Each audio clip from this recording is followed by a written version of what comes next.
to do my mic. I keep forgetting to do my mic, and then it's like, oh right, I gotta put my mic on. Anyway, hello everyone. This is part 3 today, because apparently we're just 3-parting it. I'm just gonna fill up your whole subscription queue.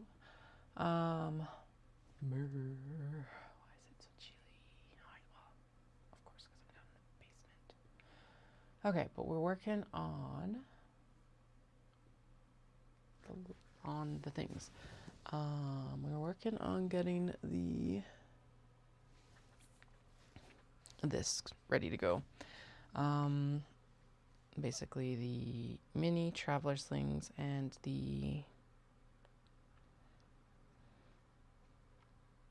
then we're going to be doing the Jesus. Shoosh. I don't need everything playing at me as soon as I open up the app. Anyway, welcome. It's not super late. It's 9:30, so it's not bad. I'm just gonna copy the link here.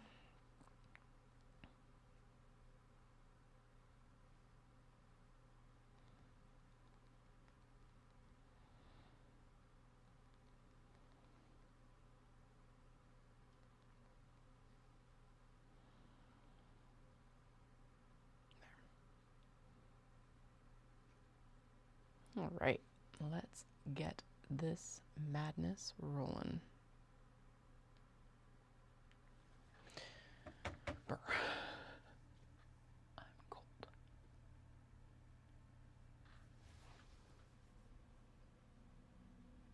Why won't you scroll? There we go. Okay. Alrighty, so earlier this evening, actually, not even today, this evening, I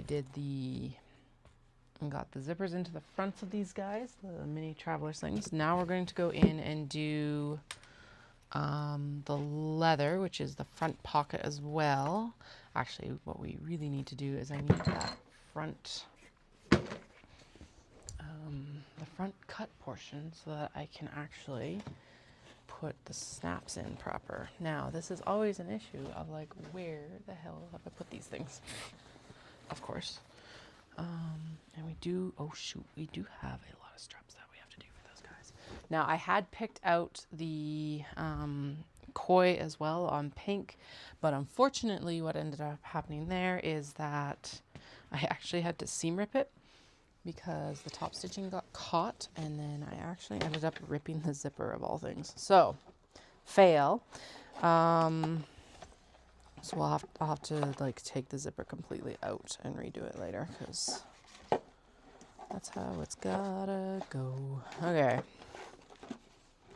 This is like all the pieces are in here. Okay, there's the top. Okay, nope, that's not any. That's a piece of leather. That's not even a piece of leather. That's a piece of wax canvas. Okay, cool. Okay, that's the fish. That's the strap connector for the traveler pouch. I am gonna have to go through here and actually like bulldog clip everything together again, apparently. Okay. This is the spring roll. So that's not what we want right now. Traveler, traveler, traveler, mini front, back. Oh shoot, yeah, because I don't just need the front piece. I actually need where's the piece to do oh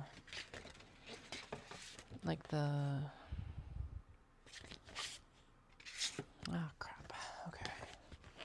I need the welt pocket piece too, so I know I set these aside specifically so that I would have them today, or like for this time period, and now apparently they have disappeared.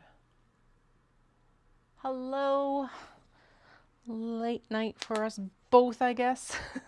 Actually, it's not that late. It's only like 9:30 here. It just feels late because I'm actually awake past my kids' bedtime. Dallas just got home from seeing his friend, and he's like, I'm going to be asleep by the time you get into bed. And I'm like, yep, I understand that. I'm not sorry. Well, I'm sorry that's how it's going to go. But we got to get this shit done. I bet you it's under this whole pile of wax canvas. Sorry, I have the templates for the stuff because you need templates for cuts and things like that. And now I don't know where they are. It's like I set aside the template. I was like, wait, I thought that I only needed the snap front template, but we actually need the snap front template and we need the welt pocket template, which, god damn, where the hell did it go? I specifically fucking set it aside. Ah! I want to get these minis done. Where did they go? Are they under these guys? No, that's just the traveler sling. God damn. And also, well, okay, so I can't even do the traveler sling right now because where's that template? Maybe it's under the Kato. Am I panicking? Yeah, a little bit.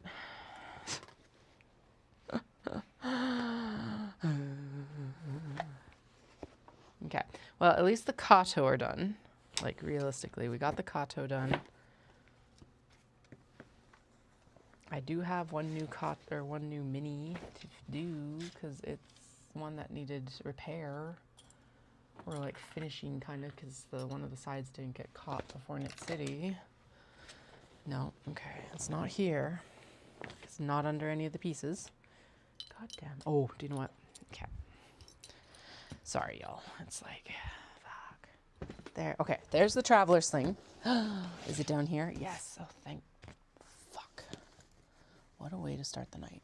God damn. Okay, there's actually all of the pieces that we need. Nope. Yes.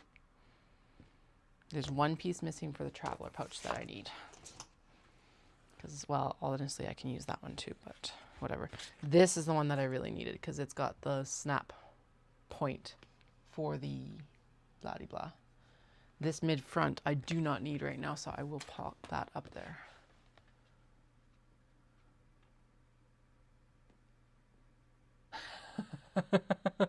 I always give people fair warning when I'm like at shows and I'm like, I do a podcast. They're like, oh, cool. And I'm like, to be fair, whether it's good or bad, I'm swearing it doesn't matter. And here's the thing though, I keep like misplacing these freaking things. Oh, it's so tempting to finish that Kato too. It's almost done. Okay, if these go smoothly, we will finish that Kato as well because having budgies would be good. These all need to have a snap thing placed. So 1, 2, 3, 4. We're only going to have like 5 new minis. 4 new minis. 1, 2, 3, 4, 5. There is 5 actually. Never mind. Okay, that one's already got it. I keep having to heat up this mini press today. Oh well, that's what it's for, I guess. Okay, so what we're going to do, realistically, I should be doing this before I like do any of this, but whatever. Yeah, see, 10:30 for me used to not be that late. 9:30 for me used to not be that late, and then I had kids and my like night owl powers. Actually, no, that's a lie. My night owl powers disappeared this fall. So actually, I wonder if it's the Ozempic. Wonder if that's part of it, because like I'll do bedtime with the kids now, and if I haven't strategically consumed my coffee at exactly the right time, there is no work after the kids go to bed. It's just like, nope, request denied. I'm like, no, I used to do so much work at night. The thing about it is at night, if the kids are in bed, nobody's looking for anything, and I don't have to like go pick them up from school. Like there's zero expectations. It's quiet. Like it's just a nice time to be working for me. I get it if you're not a night owl, but have always been a night owl. Also, okay, so we are actually all 3 of these that we are finishing that will go to sale for the public are some of the last pieces of this lot. I've had a lot of these pieces since 2026 or 2026. It is 2026. 2020. Oh God. 10 years. I can't remember if I purchased some of these in like March or November. Doesn't really matter. A lot of these are from 2016 when we first started going. Right? Vampire hours. Yes. Totally a night owl. Really hoping that that's something that I regain as the kids get a little bit older, because it's like, oh, I miss it. Okay, that could actually use an extra little bit of a press because the interfacing is on there, but not amazingly so. So what I'm doing is I'm just punching a hole for the snaps here. Excuse me, and then I'll go in and put the stabilizer behind it. Technically I should be done sewing tonight, but we're not going to be probably, because these will, well, we'll be done sewing, but it's like these are all going to need snaps. And that always takes way longer than I remember it needing to take, so yay. I'm really happy with how many Kato I ended up getting done today, because I had we actually got 11 Kato mostly finished so far today. What's left on them is we need to top stitch 1, 2, 3, 4 so far, and honestly I do think we'll throw those budgies in because it's literally sitting here staring at me. And then yeah, so top stitch, and then the drawstrings have to go in. Whoop-de-doo, not a big deal. So I think I'll end up leaving a lot of that kind of like finishing work for tomorrow, but it'll be fine. Okay, oh, I plugged it in and I didn't turn it on. Okay, turn the thing on. Damn it. Ah. Okay, we'll get 2 ready and then we'll do both. The studio is a disaster again. I spent 16 hours tidying up, and now it's just, it doesn't even look like I touched it. Well, okay, no, never mind. Yes, no, never mind. It does not look like I touched it at all. I'm just disappointed in myself. I'm not that disappointed. Disappointed in myself, and at the same time, I'm just ugh. Oh well. I'm not a good, even household chores. I absolutely despise housekeeping. It's my #1 dislike of having a house. I'm just ugh. Maintenance, cleaning, dishes. Everyone's grow up, it's so much better. And it's no. Also, don't worry about what's on the back of my hand. Sorry. My eldest wanted to draw hearts, and then as soon as water touched it when I was doing dishes, it ran everywhere. I'm oh, that looks, it's so adorable, and it absolutely looks terrible now. I tried to salvage it by outlining it a bit more when I noticed that it was running, but it just did not work. So, oh well. Okay, now we're just waiting for this to beep at us. Still warming up. It's cold down here, so it'll probably take a minute. Yeah, so we ended up with a couple of rejects. I was yeah, we'll finish that parasol one, and we'll finish the koi one.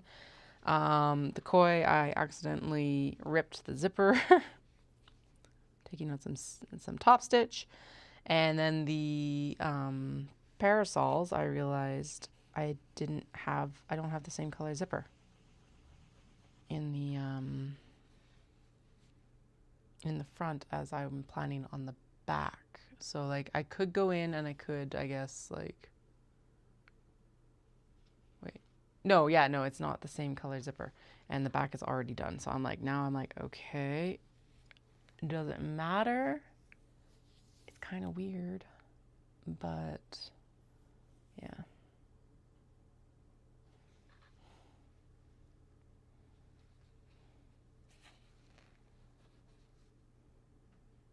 Okay, I'm going to, this one is fine, I think, but we do need these other 2 readied.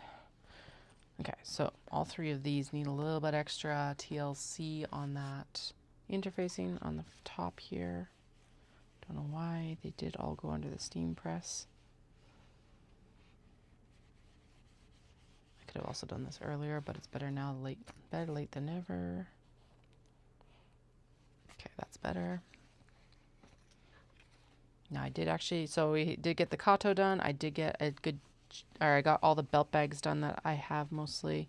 I think I've got 2 or 3 more cut out, but I did get some cotton ones done of those. So they turned out really nice.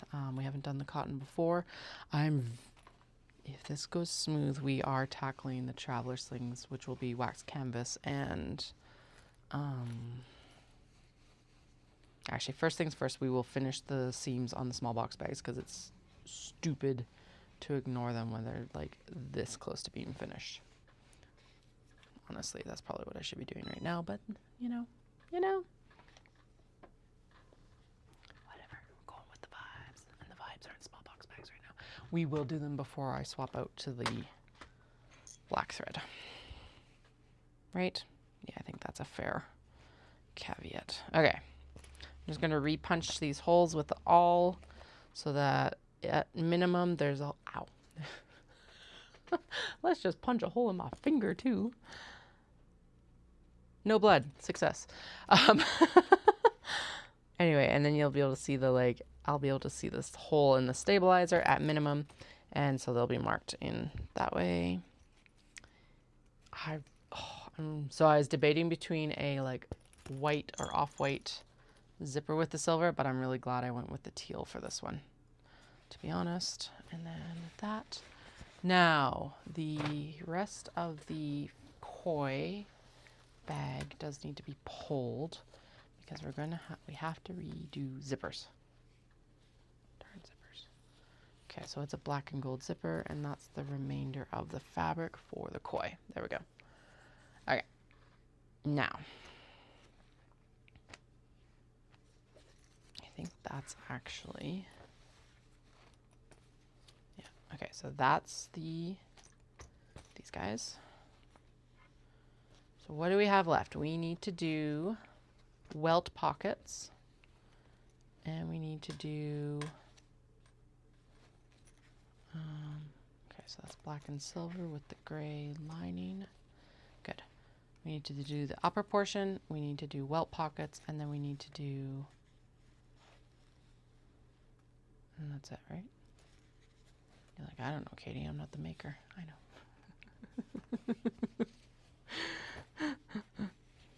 Why are you asking us like we know? I know. I'm mostly just talking out loud because it is 9:30 and I'm trying to keep myself straight. Like, on the correct path here. Okay. So what do we do? Right, we're doing leather matchup next. I do not need that little shirt cuff. I did figure out a way to use up the shirt cuffs though, because I'm like, now that I'm cutting up the dress shirts to make, oh shoot, I have notes about what these are for so that I don't forget. Anyway, I'm keeping track of like the different ways that, oh, I don't even know where I'm going, guys. Whatever.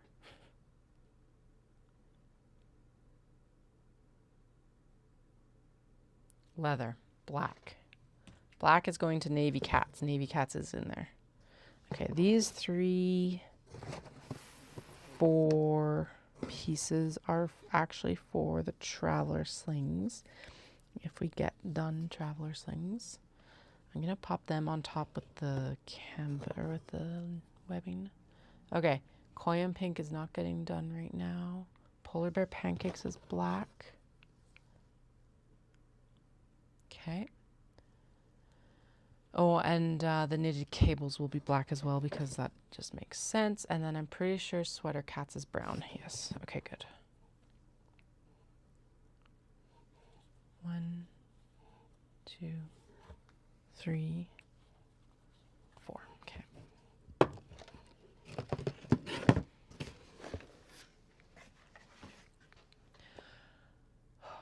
All right. Now, I just need to remind myself how this is sewn together, and then everything will be fine. Pretty sure it's like, okay, so that's the big traveler sling. It's just, yeah, we haven't done these for a while, so it's just like a nice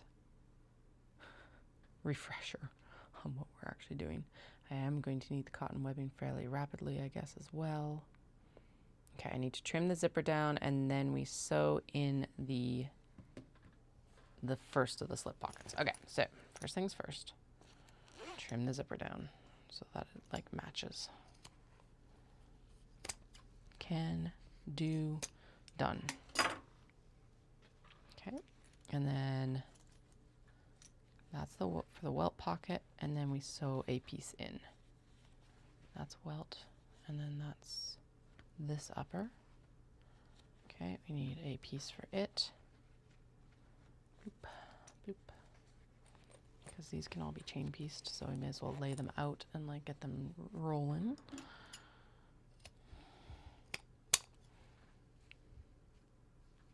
By the way, the weather is looking amazing for Japan right now. Doesn't mean it's not going to be cold, but like it's all like mid-single digits, even some teens. Why I say that it's not like it's not going to be cold is because we have been there when it's been like plus 15, plus 16, and it has been the most bitter mid-teens I've ever felt. So we are prepared that it might be chillier than expected, or feel colder than expected, I think is probably the better term for this. But we're also prepared that maybe it'll actually be nicer. It's going to be nice anyway, because it's going to be a change from here, and I'm not going to have to put 16 bajillion layers on the children to go outside, so who cares, right? That's the win right now. Okay, let me just double check. I think I know the seam allowance, but this is where it's like, all right, do I actually? I do.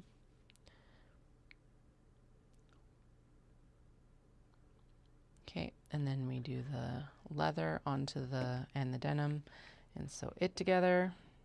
Oh, it would help if I actually turned the machine on. Oh, come on. Thank you.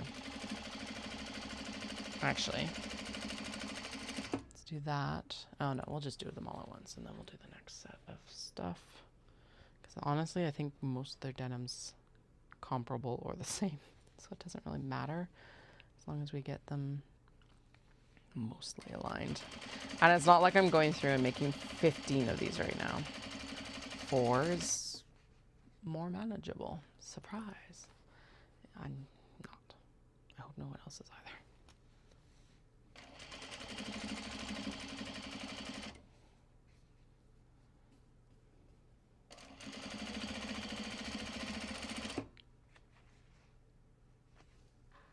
I'm like, there's a 4th.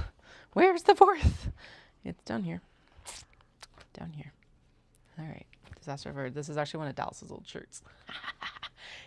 We actually went through our closet, but just before Christmas, like 3 days before Christmas. I'm like, probably the dumbest time to do it, but better than no, like before, or not doing it at all, I guess. It was like, and because it was one of the places that we didn't do before we moved, it was in dire shape, because everything just got moved. So yeah, so anyway, we did a poll, and I was like, he was going to donate the shirts. I'm like, you know what, I may as well just keep them and upcycle them, because they'll go and they'll try to sell them, but it's unlikely that it's going to happen. So why wouldn't I just use it instead of having to buy another dress shirt? Although I did figure out that it is far more cost effective to go to the Goodwill bins for dress shirts. So that's where I'll start digging for dress shirts, because okay, I pulled all of those leather. Where did they go? Did I push them off? I can't even blame this on tiredness right now, because like I actually did time my coffee correctly. What the fuck? Where did they go? Meow. Like seriously, where did they go? Did I like pick them out and then throw them back in the bin? Oh, this is so dumb. Well, okay. Good news is that I still have them. Where the fuck did they go? No, I definitely pulled them out and kept them out, but yeah, no. Where the hell did they go? There's the big traveler slings, and then those are Kato cuts and the like cotton webbing. And they're not on the floor. Oh, all right. Well, maybe I am going a little bit insane. Who knows? Maybe it is because of the bag making. What the hell, guys? Oh my god. Okay, well. Right side facing up. Place tab on top. Wrong side facing up. This is important. We have had to pick these out before. And it's super annoying. There. All right. Stitchy stitch. Oh my god. I am still in frickin' top stitch length. Damn it. Okay, so I'm gonna have to go back over all of those edges because that is not cool. Okay. Okay, double stitch lines, here we come. Oh well. Better 2 lines than 1. I'm gonna actually stitch it on the inside of that line because those seam allowances are way too good, and we're just going to pretend that this was totally intentional. Totally intentional. Not intentional at all. Maybe my brain is more in vacation mode than I thought it was.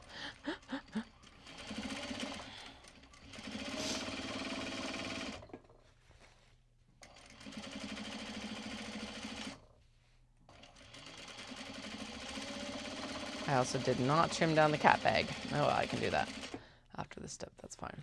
Okay. Cat bag. Cat pockets. I'm going to probably find all that leather at the very end. Let's actually hope that that's how it goes. It's all just hidden in a random spot at the very end that I have not seen yet. But it's not.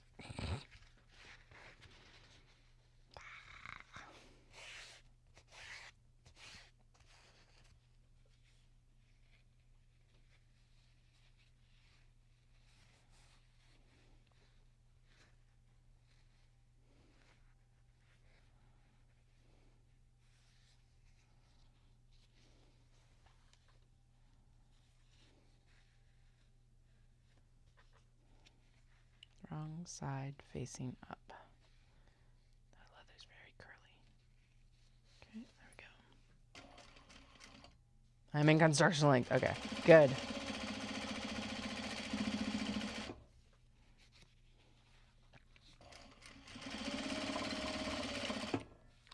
All right. That is the back for that. Whatever one. It doesn't matter right now. Does not matter. Just sew the things. As long as I have 4 backs and we match approximately, we're fine. We're fine. Okay, good. And there's one more piece down there for that guy. Okay. Zips. Let's just pop the zips down here because who cares right now. Okay, fold in. Okay, wait. So I've already, right, the cat one is at the other end because we had to re-stitch the rest of them. Okay. So basically what I'm doing is sorry, I realized that I've got the camera very focused on the desk right now. So I finger press the center of both of these, and then actually what I've been doing is not just like letting it lay flat here. I've been pinching it and then like inserting that like that. And then, yes, we're guessing on the leather, but honestly, it hasn't bitten me in the butt yet.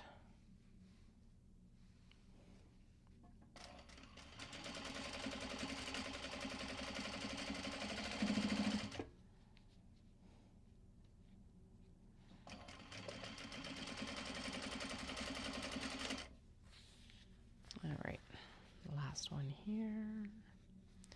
And then we stitch the pockets together. And then we do some fancy foot work. And then we do the welt pockets, which honestly there's only 4, so it shouldn't take us that long to do them either. And then we'll do a smash together. And then we are going to stitch this last budgie bag, because why not? It's like I said, it's literally sitting here like, hey, hey, hey, finish me. And we can do that because it's just the smash together. And then we've got a pile of Kato to top stitch, including that budgie bag then, because it'll be the dark stitching ones. And actually we should finish turning the traveler slings that we'll finish turning the travelers, and all the other things I have as well, because in part because we do need to go in and do finishing seams, including on the small box bags. So I think that that is a good point to pause at, is actually when once I finish the budgie bags smashed together. Yes, we're gonna go with that. Okay. So, excuse me, what happens next is we take this, good, and that is the correct direction, and then we match it up with this, like this. No, wrong way. It can't be denim to denim. These cannot be chain pieced. Do not pass go. Do not collect $200. These do not cost $200, so I can't collect $200. Be nice if I could sell them for $200, but that is highly inflated. They might need to go up in price a little bit this year. Like not much, but a little bit, because in some ways my wage needs to go up a little bit this year. I haven't actually changed my wage since I started working or sewing, and my skill levels have gotten better, which is reflected in the newer bag prices as well.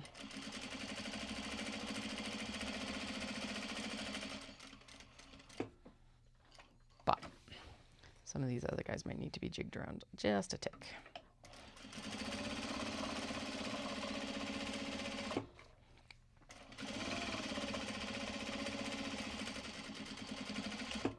Actually, that's also going to depend on the cost of the fabrics while I'm in Japan as well. So that'll be a pretty big factor in it too. I don't think they've gone up, but they might have a bit, which would be good, because honestly, Japan has not had any like wage increases or anything major for wage increases for a very long time. And I'm pretty sure that they just said that there's going to be an actual wage increase, especially minimum wage increase here in the next little bit, which would be good. Because like for us, it's accessible pricing and stuff like that. But for them, no, it's actually quite expensive sometimes. What we would view as inexpensive, including probably the fabrics and stuff like that.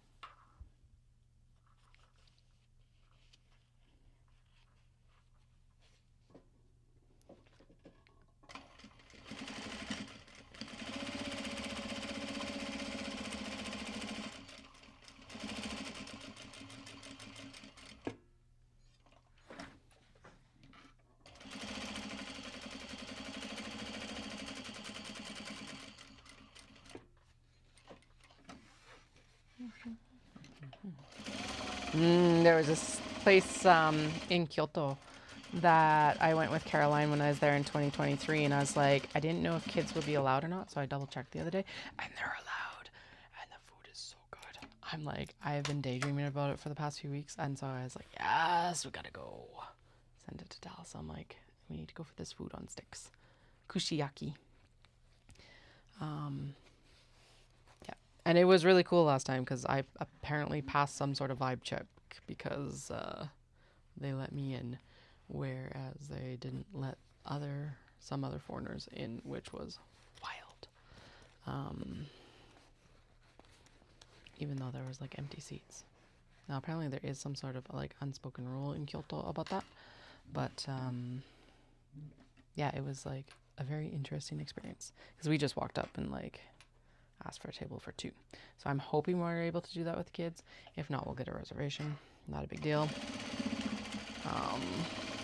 Yeah, let's hope that I just pass the vibe check again. What was it that someone was saying? Is it's like Kyoto has both like cultivated their tourist industry and like despised tourists since its inception. I haven't encountered that, but I could see it, to be honest. And I do think that's not directed at just foreigners. I'm pretty sure that's directed at like Japanese as well. maybe a bit more vehemently at foreigners, but yeah, you're a foreigner visiting the country, so that's sometimes what's gonna happen. Anyway, let's hope that we pass the vibe check, because it was so good. I am like envious of 2023 Katie even right now, and I'm like, we're gonna be back so soon, please let us in. I promise we'll behave.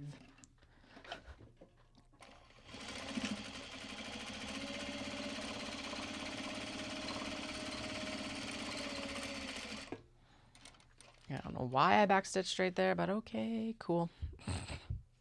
Great. Also, by the way, let me always like feel free to let me know either in the live or in comments what you would like to see about Japan. The big thing I have planned that I want to tell people about right now, because it'll be easier to execute, is like each night we're going to do like a beer and like konbini beer and snack, or something like snack from somewhere. That's one of the big things. And then like I've got other plans as well for content that will be mostly like later date content. But yeah, if you have anything that you're like, fuck yeah, I want to see this, please let me know. I'm happy to try to oblige. We're going to be in Kyoto, Tokyo, and Osaka. So like obviously please try to stay within those ranges of locations. But if you're like, yeah, something's up, let me know. I have someone who's always like, I want to see the food. I'm like, easy, happy to oblige. So like I always post photos for her and like things like that, which is always fun. And it makes it a little bit of a challenge to make sure that I like document things and stuff like that too. So yeah. All right. So this is top stitching here, and then we just need to do a tack down stitch so that everything behaves itself when we go to assemble, and then it'll be welt pocket time. So yeah, these did come together quite rapidly. What time? It's only 10 o'clock. Oh my goodness gracious. Although it is also 10 o'clock. Realistically, I don't want to be up stupid late because I do have yoga in the morning. So we probably want to be, I don't know, a couple more hours sort of thing. I think we got the time, guys. I think we have the time for traveler slings, like big traveler slings, because then tomorrow I'll do the snap pressing and everything like that. Now I did have a bunch of plans for other purses and things like that, but my plan now is, I was discussing this earlier today, is I'll probably try to do lots of sewing photographs during the day next week, and then some sewing at night. We do have custom orders I need to cut and sew next week because they need to be shipped before I leave. And then, so like that's a consideration. That will have to be at the sewing machine anyway. So I think what we'll do is we'll focus on those on Tuesday, along with the Cambridges and Dundurns that I've already got cut. And that's what we'll sew like Tuesday night. And then I'll do photos on Wednesday. And then we'll sew on Wednesday night. And then I'll do photos on Thursday. Rinse and repeat, basically. I can't do much on Friday in terms of like anything because I've got other stuff to wrap up before I leave. I gotta go get my hair redone because the roots are a little bit long. Although given like the fact that this has been basically the end of September to the end of January, I said that it was 5 months earlier, but I guess it's like just over 4. But still, I'm highly pleased with the like color retention and stuff that I've had this round. So I've hit my like, obviously gotten to the point where it's like I've got a good wash routine and stuff down. So because even with marathon training, it still retained its color very well. I just realized I totally forgot. I wonder if I already put them in a bag. Like I had like glitter tattoos for myself for Osaka, and now I don't know where they are. Ah, darn it. I'll have to figure that out. I tried it out for Red Deer, and it was like Red Deer half marathon. It was a lot of fun. By the way, the metal for Osaka Marathon is so good. It's one of the best metals I've seen them produce in the last few years. So yay, that's exciting. It's like, that is the most motivational thing now to finish. So I get that medal, because that's what I'm doing it for, medals and beer. And apparently, actually, if I carry the medal around for a little bit afterwards, it gets us discounts at places. I'm like, okay, I can carry my medal around for a couple days afterwards. There's like, there's a list of like things or places in one of the guides that will tell us like where I can take it out to like get these discounts. But it could also be the bib number too. So I wonder if like, so if we're going to the Kaiyukan, which is the aquarium afterwards, so I bet you it might get us a discount there and stuff like that, which would be would be beneficial. Nice. It'd be very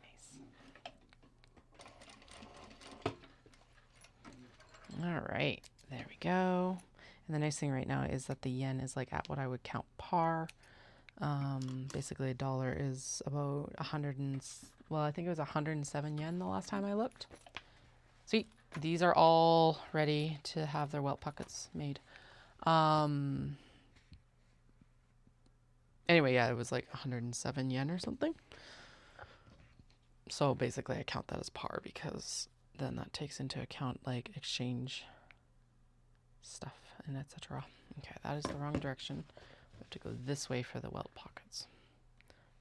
Good thing I double checked. And then what we're going to do is this gets laid on top like this. And then we go in with the template. This is why I was freaking out about finding it. I was like, no, I need that thing. And then we go in and we box it like that.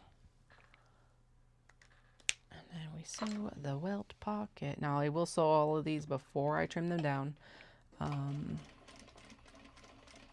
Again, they can't be chain pieced because nightmare. But we will sew them all before I actually trim them open because that makes more sense to me.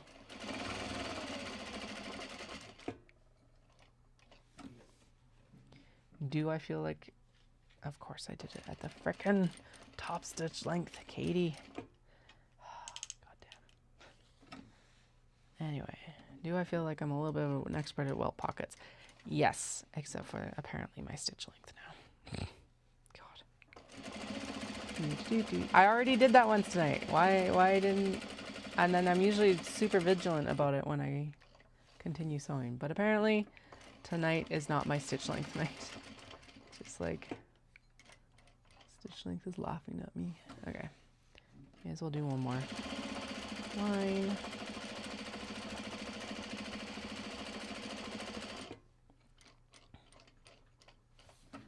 Turn. Okay, good enough. Okay. Doesn't matter. Oh my God. Maybe I shouldn't be sewing right now. Maybe I should just be turning bags. Oh.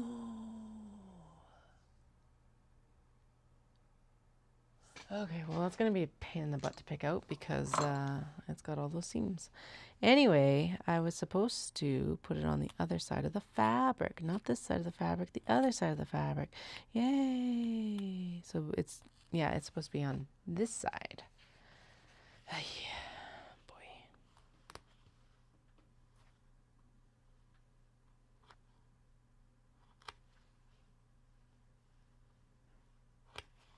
Okay. However, picking it out now will be faster than finishing it in 4 years, which is what some of the Kato that we just finished have been in that bin for. That's the length of time. So let's just suck it up and get it seam ripped. Usually when I'm under a time crunch, this would go in timeout. Now, the koi did go in timeout because I would have had to pick out the full zipper, including like the top stitching, and that's a little bit more of an operation. So it'll get finished next week, I think. Yeah, and then I do have a retreat pop up next Saturday. So this will also basically I'll just be deleting photos of anything that sells that weekend And then I'll be editing the rest of them on the way to Japan after that. So the next shop update I anticipate will be the beginning of March. That will be when I'm still in Japan.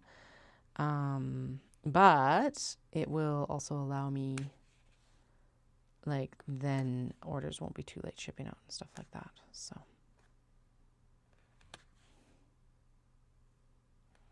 Okay, let's see if I can actually seam rip it here now. I should have picked up enough or opened enough stitches that I should be able to do this, but you know what? There we go. Okay, good. Don't rip anything, please. This is the tougher side because this is the side that got both the 4mm stitch length and the 2.5mm stitch length, so it's going to be crankier. This is backstitched multiple times because I always backstitch my zipper end portions multiple times because the zipper's always running into it. So, you know, more stitches is better. Except for when you have to pick it out.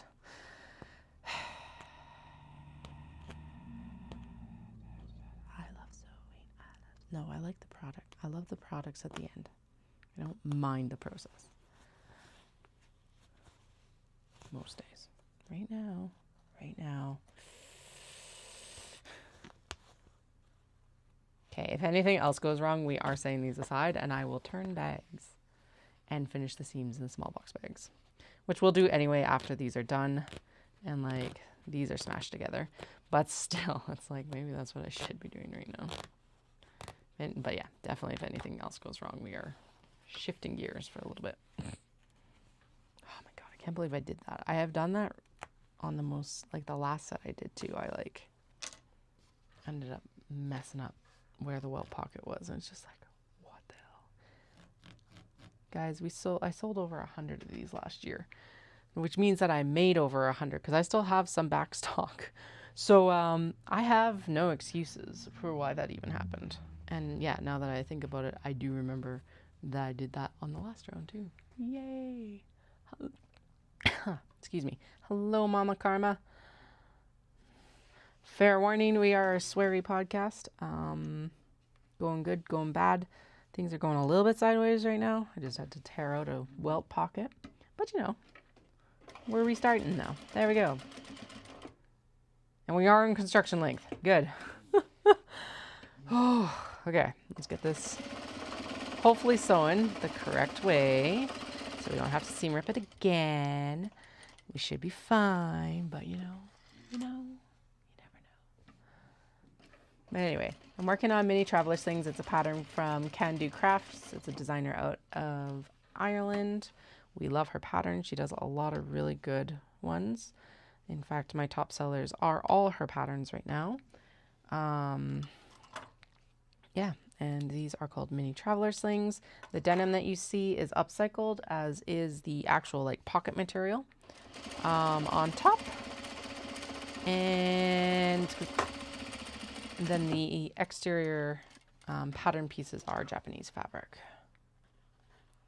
And don't worry, the big red splotch on the back of my hand is a drawing from my eldest.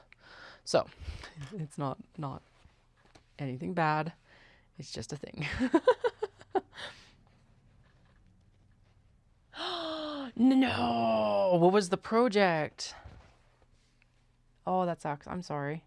I would have a meltdown too. I have had meltdowns. A finished project too on top of it. Oh, that's actually why I'm like, well, I make project bags for knitters. That's the main business. But one time I actually got pizza sauce on the project bag, and I was so glad my project was in a bag because I could wash the bag easily. Getting pizza sauce out of a knit project, not so easy. So I feel you in some ways. You have my sympathies.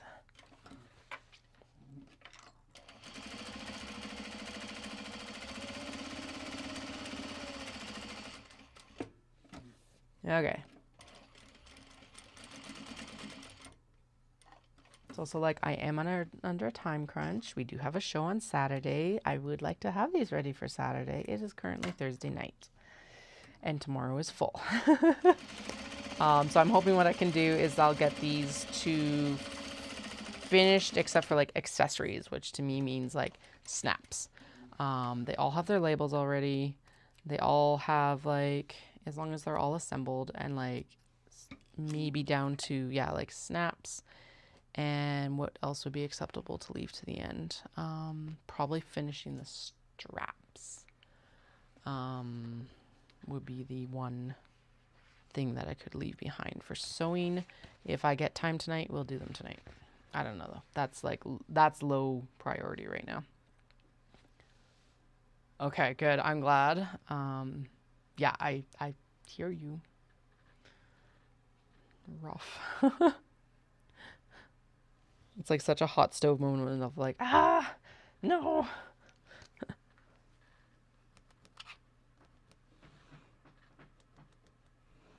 Hey, cat. Don't scratch that chair, you dork. Dahlia. I know, I trimmed your nails tonight. That doesn't give you an excuse to scratch the chair, dude.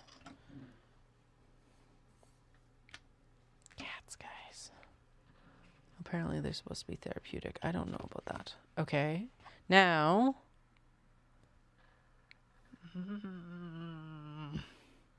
Where is the back for the sweater cats? Did I set it down here and not? No, I did not. Those are only the backs for the two here. Okay, well, this one is the other. Yeah.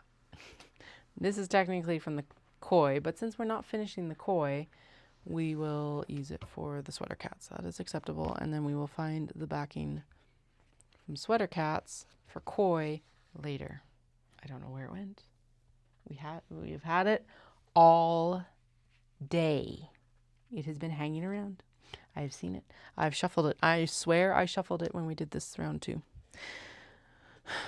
But apparently not. Oh my god. Oh right, it's that. Am I actually... I think I'm breaking this more. Yep, I definitely am. Excellent. I always think that I'm running over clips right now, but it's my chair mat under my chair because we have shag in the basement and hence in my studio, which has actually been okay, except that, yeah, the chair mats don't exactly like it apparently. I don't know why. They've been fine for 3 years. So it's like, why are you breaking now? It's probably just where they're sitting actually on the floor. Maybe there's like a little bit more of a divot or something like that. Okay, turn.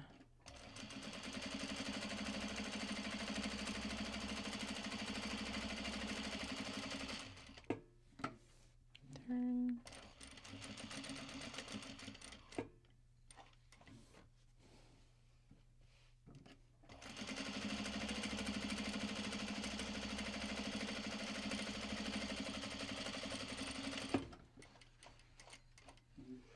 Excellent. All right, trim down.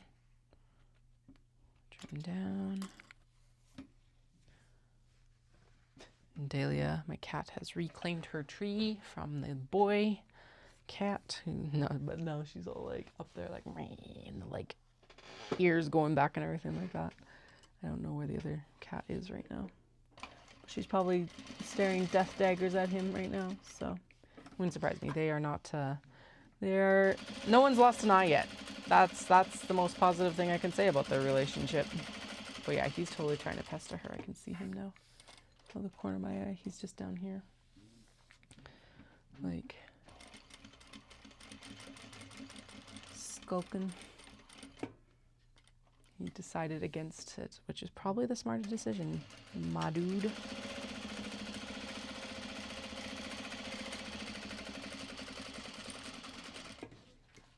All right, trim down here, and now we open up the welt pockets. I will throw a tantrum if I messed any of these up after everything else. Because, hi, that would suck. Okay, so Yes, lots of people do the fancy little boxes and the little Y's and V's and blah, blah, blah, blah, blah. I don't got time for that. So, and I live in the Wild West of Alberta. No time for rules. Totally time for rules, but.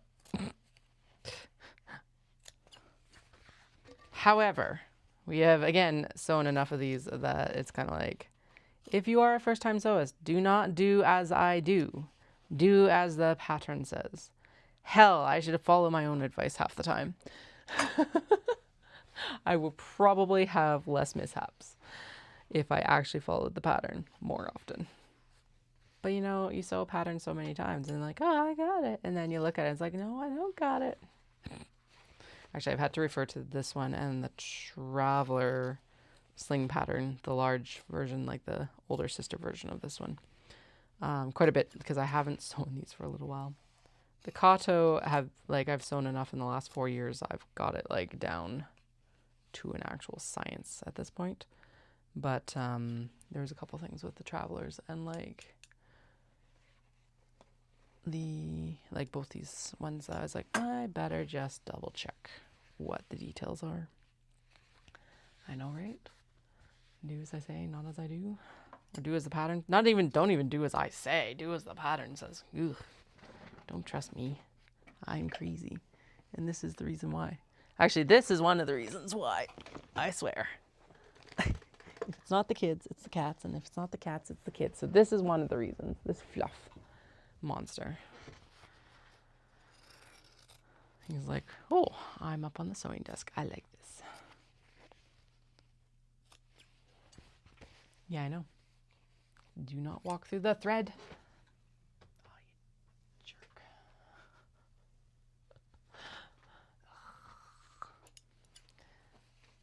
Why do you want to be in that cat tree so much? Do I need to move one of the other heating pads? If I move one of the other heating pads, he's not going to use it anyway. Come on. Ugh, that sucks. I'm just more my general mental state some days is either kids or cats. It depends. If one doesn't scream at me, the other one is.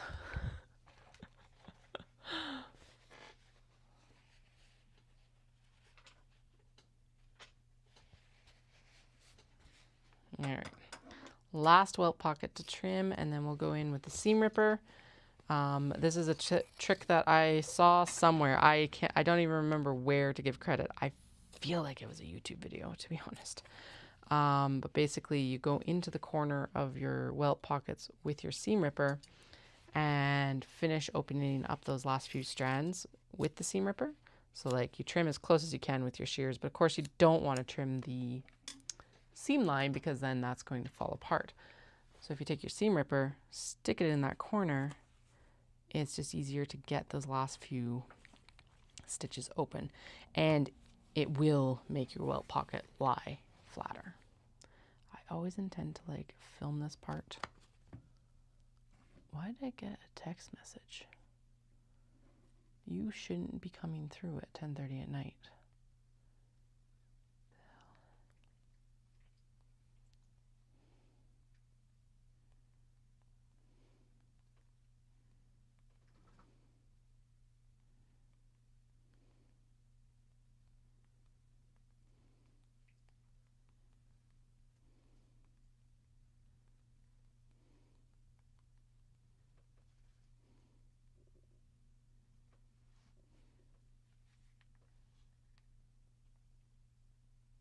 Okay, we're double doing the D&D.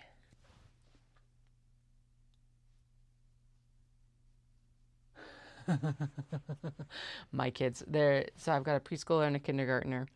They're 11 months apart, and they already know not to touch Mama's scissors down here. There may have been some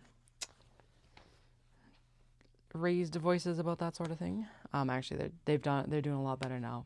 The youngest is super interested in the sewing machine, so I have a feeling they're gonna pick up sewing sooner than the eldest. But the eldest, I think, will as well. But yeah, see a seam ripper and just walk away. Yeah, that's not a good day. Oh, speaking of cursed projects, the worst one I've had recently is I was trying to cast on for socks, and I still haven't, legitimately, I'm pretty sure they're cursed. So I cast them on one day, everything was going fine, and then I picked them up out of their project bag, and the needle had slipped out of the stitches. I'm like, damn it, okay, whatever.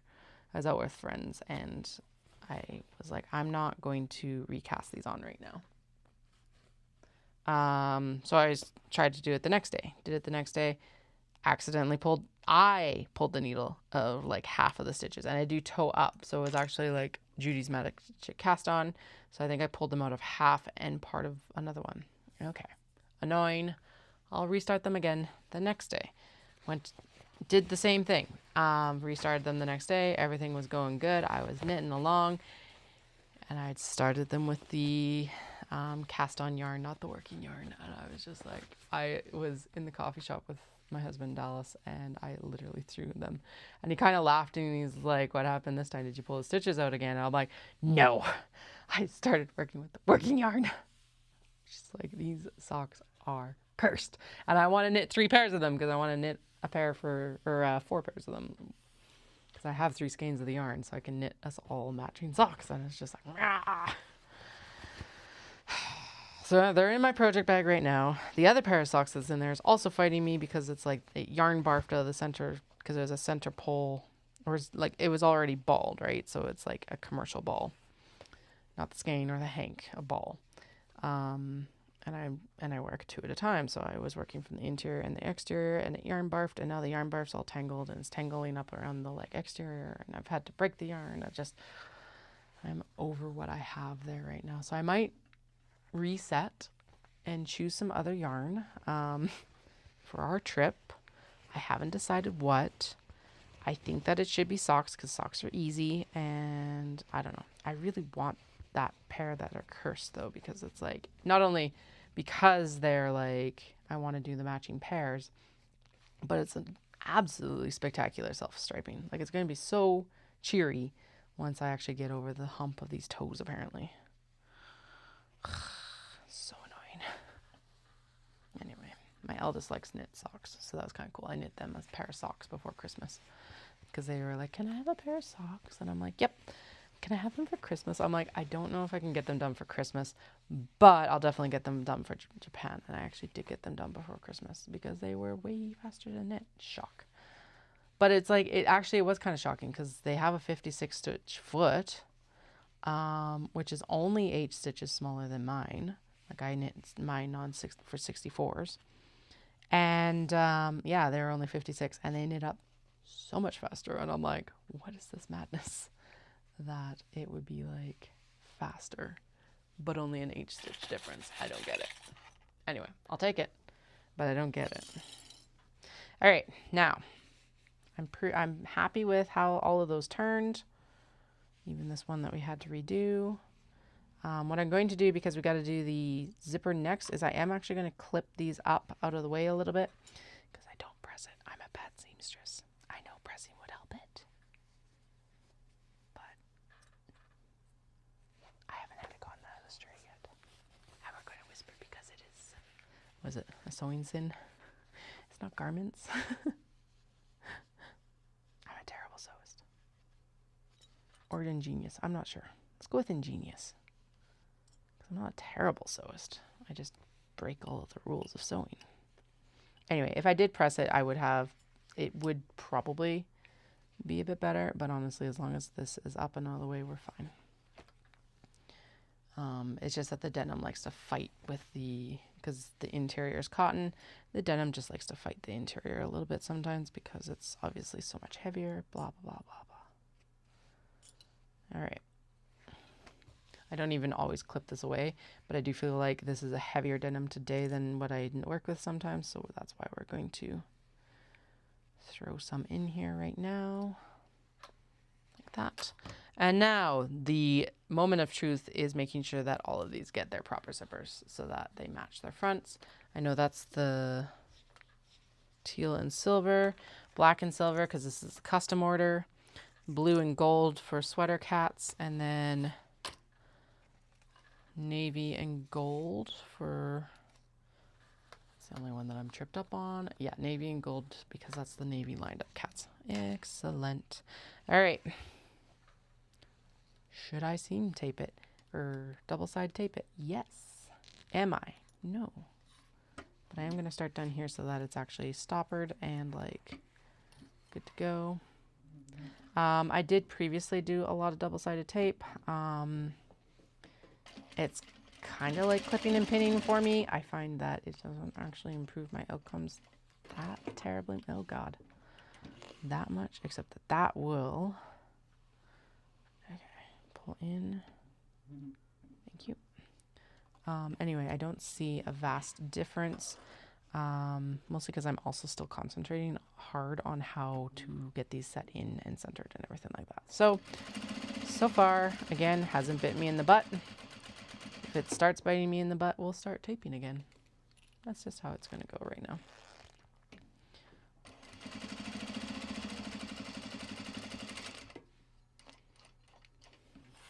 Turn. I do backstitch over my zippers at both ends, because again, it is something that is getting constant stress from getting run into by the, ooh, now this is where we're going to pick up and pull back a little bit because we lost the thread of it, literally. There we go.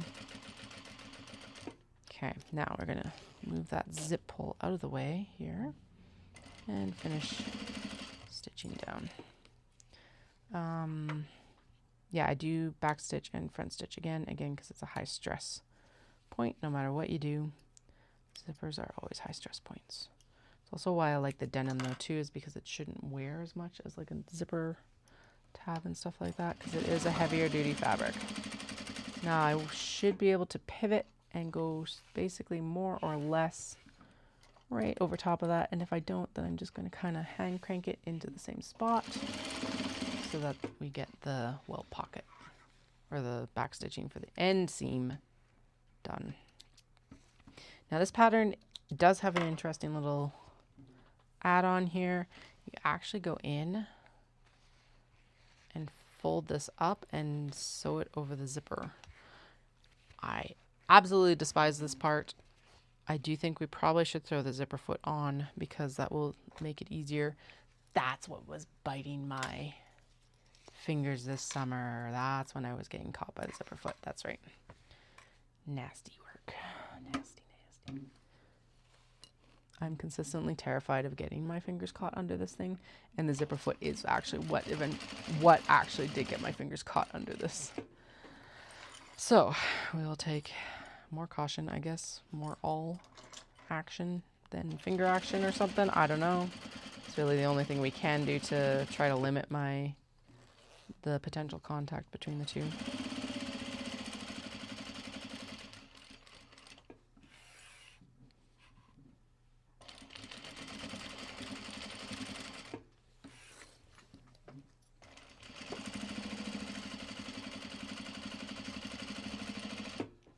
Okay, needle down, zip up. Hi cat, what's up?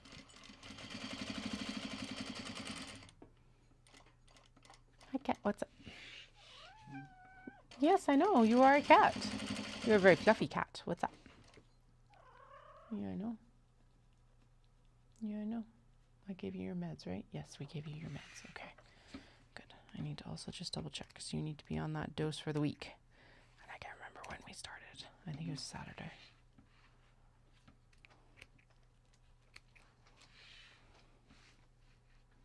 Which would mean 7 days will be Saturday again. Okay, 2 of 4 done, so we're halfway through the welt pockets.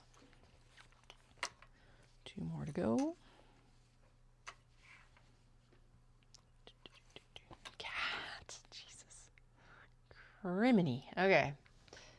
Looks like it's time to trim the bobbin thread so that he stops catching it when he walks through. He is an orange boy. So you know, especially with that fluff, he has put more energy into his fluff than his brains.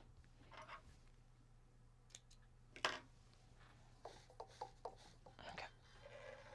I'm going to actually back that out of the bobbin winder, and then we will, because it's wrapped around my working thread. There. back into the bobbin winder. Hopefully he's done walking back and forth. Are you done walking back and forth now? He's like, no, probably not. And yeah, probably not. Okay, this needs to be finger pressed down a little bit more seriously here, because it's in the zipper more than I want it to be. There we go. Okay, now we're going to throw this zip into here again, and then we'll center it from the top, because okay, no, that needs to be pulled up as well. Right, this shirt had linen in it, so it's going to be a little bit harder probably because it's a little bit softer, not quite as much structure, even though I did interface it. Maybe should have interfaced it twice, but it's too late for that. Woohoo! So actually, let's double check that because this end is maybe a bit bulky. Okay, we'll seam rip that last little bit there. Like, really? Come on. Oh yeah, I do. Yeah, never mind. There is quite a bit of fabric there.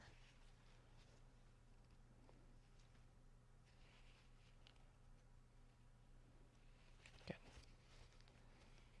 Oh yeah, that's way better already. Okay, there we go. Okay, so roll that up and up like that. Good. And then roll this up and up like that.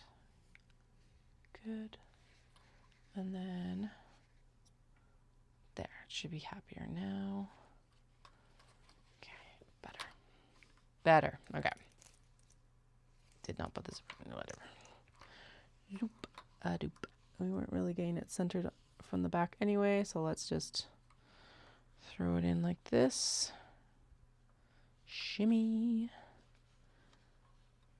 Shimmy. Yeah. All right, now. In you go. No. Oh my god. Come on. Get in. Get the under the foot, and that will be one of your clips. There we go. And I'm apparently out of bobbin thread. Yep. At least I realized that right away. It's annoying when you're like halfway through the seam and it's not there. Also, one of the biggest cat problems with these frickin' industrial machines, why don't they have a larger bobbin? It's like it's the same size as a domestic bobbin, and I still never understand. And I will complain about it till the end of my days. Sewing or otherwise. You remember how I used to complain about the fact that my bobbin wasn't bigger? Why aren't bobbins bigger on industrial machines? I do not understand. Like, seriously.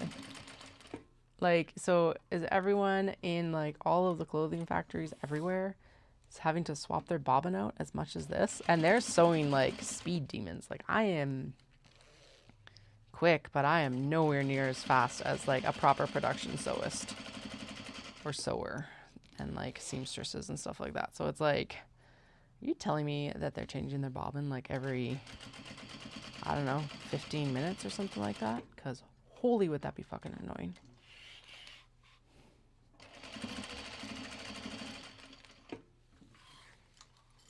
I would be so annoyed.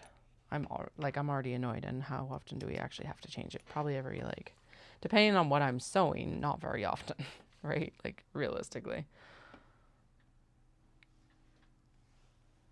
Every 4 to 6 bags sort of thing, like full bag too, not like partial bag.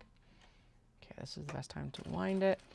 Thankfully, it's not like a domestic machine where you take the thread off and then wind the bobbin and then like thread the machine again. I do have a side winder, but still annoying because sometimes you forget to wind the bobbin. I know I could get a separate bobbin winder, but that seems like a waste. So I haven't done that either. All right.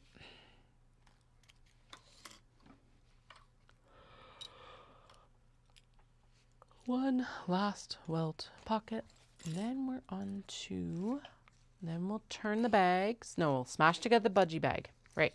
We're smashing together budgie bag, the last Kato that's like screaming for my attention right now, which is why I even remembered it's there. And then we're going to turn everything, and we're going to do all the finishing seams. Yes. And then we're going to do the dark top stitching on the Kato. And then if I'm still coherent enough, we are going to start at least on the wax canvas traveler slings, which are a new product. I haven't done them before. But since I started working with wax canvas, they've been kind of like haunting me of like, you should make this. And I agree with this haunting message of I should make it. Yeah. But I also know that the traveler slings can be a bit of a fight with the obies. So we will turn them and get them done first, because realistically they just need a closing seam and they need a snap. Snaps we'll do tomorrow after setup and everything like that. So I can take them on so that they're ready for Saturday, but they don't take away from like sewing time right now. I have to remember to take the actual snap press, or the rivet press tomorrow too, actually. Turn. We're going to stitch and stitch and stitch. And we're going to turn. I'm going to just kind of ease that down a little bit. There we go. Zip.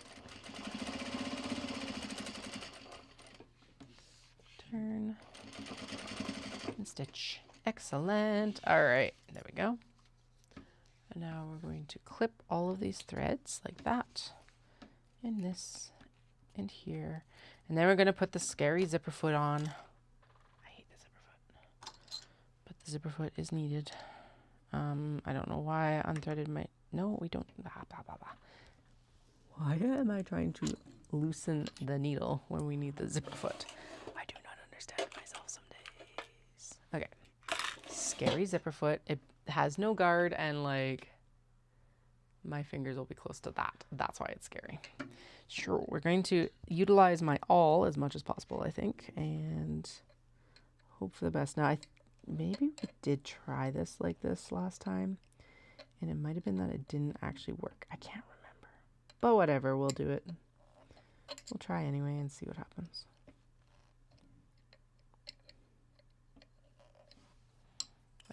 There. Okay.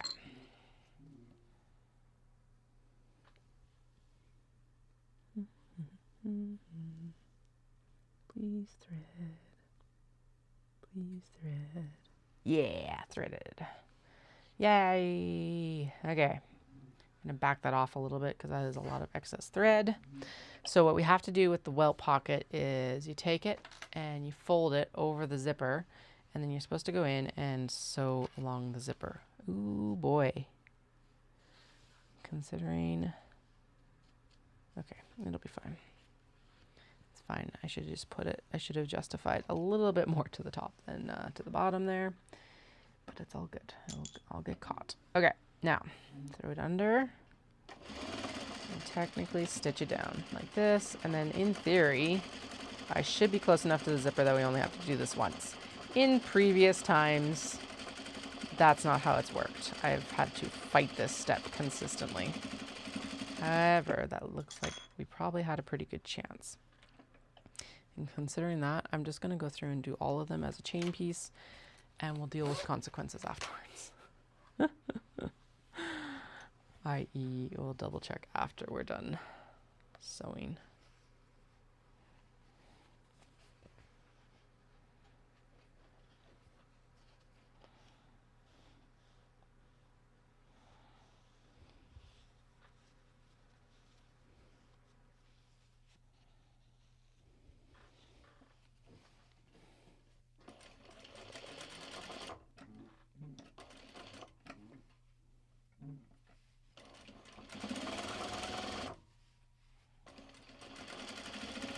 This one's extremely close to the actual welt fabric. Excellent. Oh, maybe that's why it fought so much. Maybe I was a little bit... yeah, okay. but we can actually work almost nearly right on that seam with the zipper foot because high, it's, that's the benefit, right?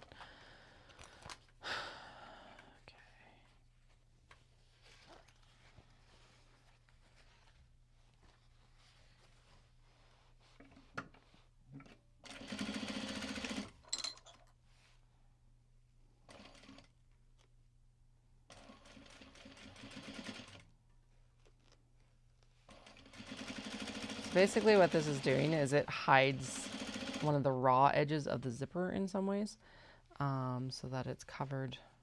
And I think it's mostly so like you're not, because the idea of this back pocket I think is that because it's a traveler sling, it's supposed to be passports, then passports closest to your body. Obviously this is not foolproof, it's not theft proof, it's not RFID'd or anything like that. However, the idea of it is that this is the passport pocket. So I think what she's trying to like do with this fold over is finish it so you're not getting the like flat of your passport caught on the zipper every time you're taking it out.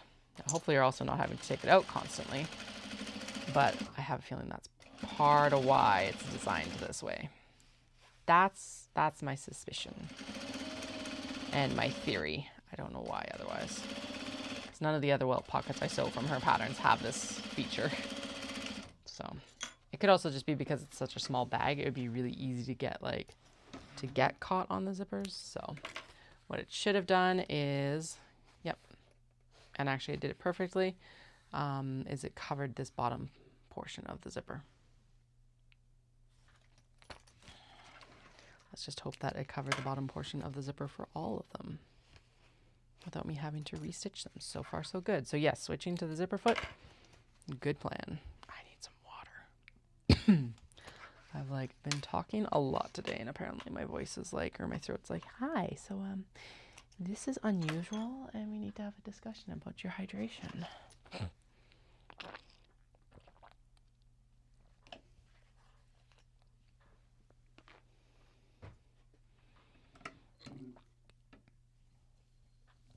All right, now I can remove the scary foot.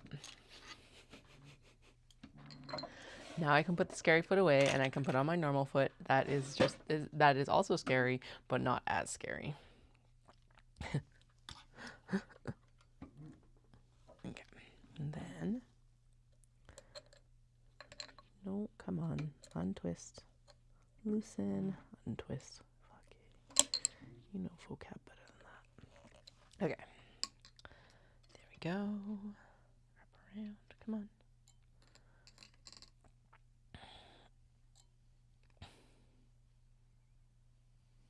There, good. Okay, now we're going to go in and actually sew the pocket, which means we sew down both sides, and then we do a basting stitch across the top, and then it's time for smash together, which is exciting. Now we are going to open the zipper all the way, because then I won't forget when we actually go to assemble this.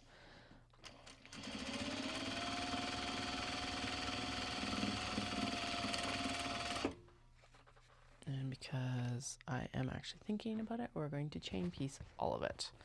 And then it's done. Done, done, done, done, done. Which will be nice. It's exciting.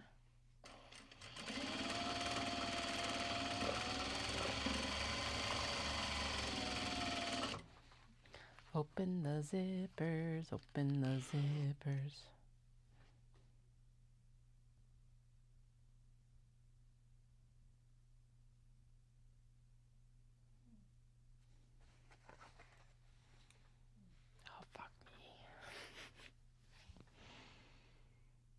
I didn't. Okay, doesn't matter. We literally can't change it now. But I totally put that on the wrong side. Fuck. Oh well. Oh well. It'll still be done. And if you're wearing it, wear it on this side, I guess, then, because then it'll be up. Yeah, and you can still access it right to the right hand. Because, like, okay, so it's going to end up being. Okay. Yeah, it's like flipped. Shit. It's okay. It's almost done. Maybe we won't sew new things after this. I don't know. I swear the traveler slings feel like they're actually simpler. Probably because they're on a little bit larger scale as well. Although at the same time, it's like, well, then you can just mess up on like bigger. But anyway, what happened is I didn't flip it. I just went with it in the same location because that's where the seam, the previous seam was, but I should have done it in a different location on the backing. End of the world? No. 100% annoying though. That's for damn sure. All right. Anyway, almost done. I was like, because that's why I was like, wait, why is it laying the same way, but they're both like, this zipper's closer. I don't get it. Okay, so if I'm wearing it this way, okay, then yeah. So if you're wearing it this way with the strap over your right shoulder, it's fine. It'll actually open on the left-hand side. Hey, it's a lefty bag, because otherwise it's like these ones are always, because it would be typically I would suggest wearing it on the left-hand shoulder. It's mostly a right-hand bag, because if you wear it on this way and you open it, there is a potential for stuff to like fall out of the pocket. Will it? I don't actually know. I haven't actually tested these bags very much. In theory, it could. In reality, maybe not. Probably not. But anyway, a lefty bag. Incidental lefty. That's fine. Someone will love it. Regardless. Still well finished, so that's what I'm here to do.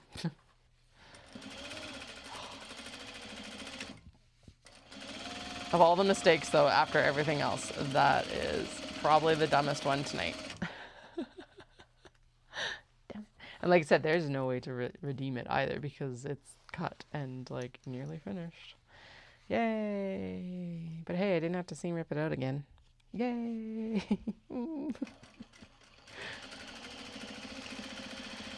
Oh boy. Okay, well, they're almost done, folks. Then we're going to do a smash together on the Kato that's screaming at me. Then we're going to do a bunch of turning. And then we're going to do a bunch of finishing seams. That doesn't need to be backstitched. Yes, there is a big overhang, but that I actually use for the turning the seam. When we fold it in to finish it, it just guarantees that it gets finished nicely. Okay. Next step is that we just need to throw a base stitch along this edge, which does mean I am going to turn it up because I don't feel like sewing it at a construction length because we're going to sew over it again in like 30 seconds, pretty much. Because literally the next step is sewing this bag together. Trim the zipper down. And there it is, ready to go.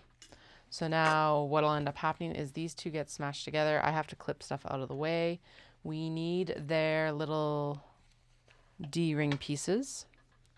And then we can go forward with everything. Okay, let's trim down the zipper on this one. Before I do the tack down, basting stitch, there we go, good enough. Whew. I swear, it's like my little space heater is not going right now, but it feels way colder than when I was down here earlier. I do not understand. Maybe it isn't on. Okay, those two together.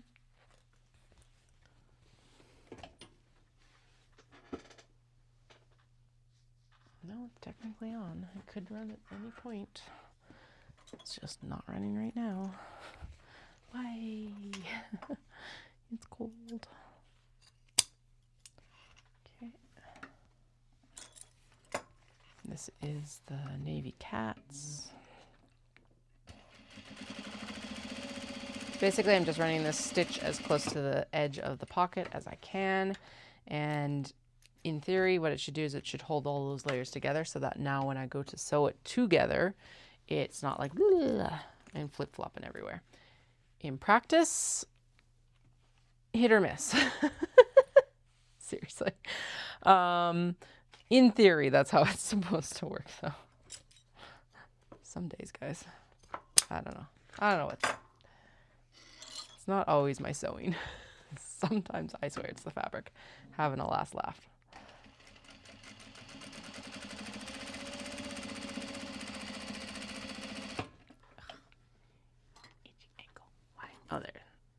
now the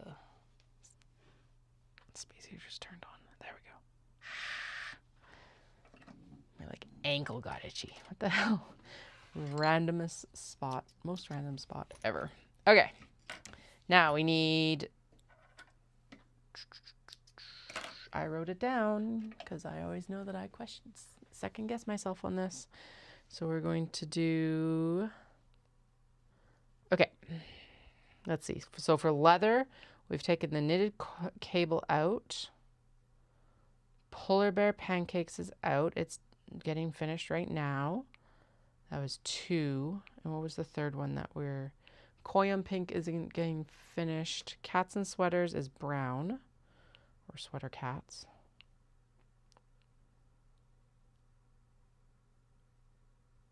Navy Cats. Okay, cool. I'm just going to take them out of the list so that I know, like, we're done. Okay. Knitted cable. Is that the only one that's black? Oh. Yep. Okay, cool. So we're going to pull out my handy dandy little box again. So we're doing Navy Cats. Probably because the like denim is a little bit lighter, I guess. Okay, let's see. All my notes, because it's like, otherwise I constantly. Okay, what was the actual D-ring length that we needed here? All right, she puts that at the beginning. I think it's 2.5 inches. Blah, blah, blah, blah, blah, blah, blah. Oh, they're only supposed to be 3/4 inch.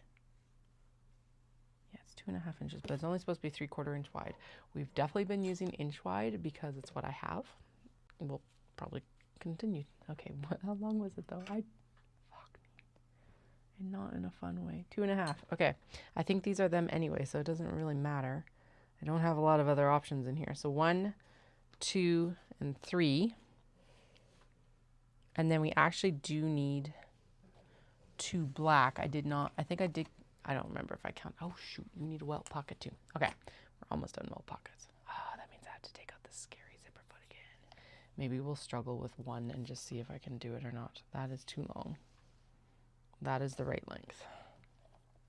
That is also too long. Those are probably traveler sling. Because I'm pretty sure I prepped the wax canvas traveler slings the other day. So actually, I'm positive I did.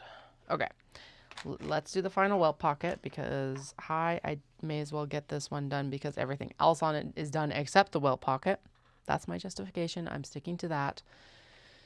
Scary zipper foot or no. Hopefully we don't fuck it up like I did with the other one.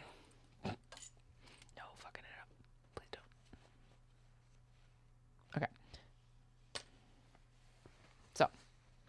Bloop, bloop, bloop, bloop. Totally was gonna fuck it up. Oh, these are directional. Okay. Oh shit. Oh well. Neither of them actually go the correct, like, whatever. If it's a square on this side, it's fine. It'll work just fine. It's like there's a little bit of a curve, but realistically, it just gets caught in the seam anyway, so who cares? Well, okay. It means that there is less fabric in the seam. That's why we care. But this is light enough fabric that I never notice either direction. So, we're just going to ignore it.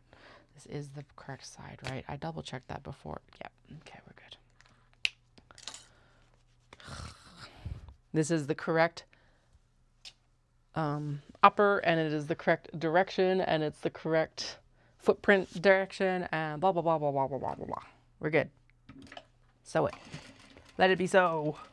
Do not do it on top stitch length. Thank you. Caught that early enough. We don't have to pick it out. Yay. Okay. No, go back a stitch. We don't need to go that far past the box. Thank you. 1, 2, 3. A little bit past the box. Basically what I do is I stitch on the outside of the line, or at least I try to, when I remember. In that case, we actually did pretty good. Mostly because I was conscious that I was trying to do that. In reality, I should stitch it on the line, but I figure a little bit on the exterior of the line isn't going to hurt because this box is actually quite small and it is a number 5 zipper, so the zipper is large and the box is small. That's what she said. But yeah. Okay.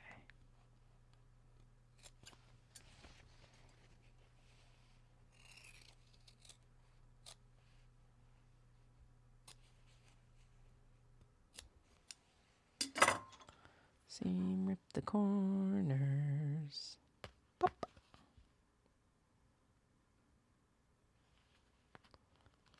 Pop. And pop. Good. This one doesn't look like it needs much, but a little bit of like convincing. Now we're going to turn it. Ooh, I might have just hit my wall too. Shoot. Okay, well, we're super close. So we'll at least finish we'll finish what I already have, like, I'm on the trajectory to finish, and we'll do the turning and the finishing seams for everything. And then we'll see how I'm still feeling. Yeah, after that. Okay. So if I hit the wall, I hit the wall. And it is 11 o'clock, and I don't really, in theory, okay, no. I have stuff to do tomorrow. If I didn't have stuff to do tomorrow, I would totally stay up past midnight, because whatever. But we got stuff to do tomorrow. I.e. zoo with the kids, because they're off for their long weekend because Dad's home. And then we have to go set up, and I'm going to go hang out with Tara. So, and I got yoga in the morning. Yeah, I can't stay up too late tonight. Damn it. Probably shouldn't have added this one on, but oh well, here we are. Let's finish. Woo! Can I be said to have make the smartest decision sometimes? No. Am I still here? Yes. Okay.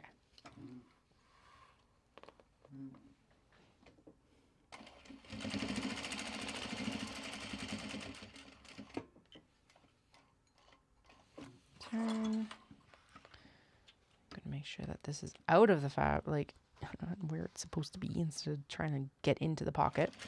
Because it being in the pocket doesn't work. Okay. Make sure the denim is actually also in the correct position. Zipper or needle down so that we can get the zipper through. Good. Actually, let's zip it up so that any excess actually goes to the top. There we go. And then we'll open it up. Haha. So the zip pulls out of the way. Make sure that's in the right spot. Jeez. Okay. This one is actually fighting. Great. Lovely. Why would you fight me? Your job is to be zip.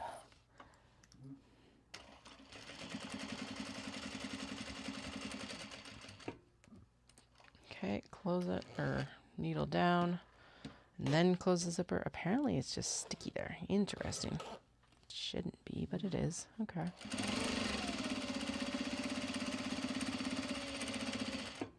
There we go. Sewing in. Now we gotta clip it. Clip it. Do we have enough zip in there that it's not going to pull out? No, we do not. Damn. Okay.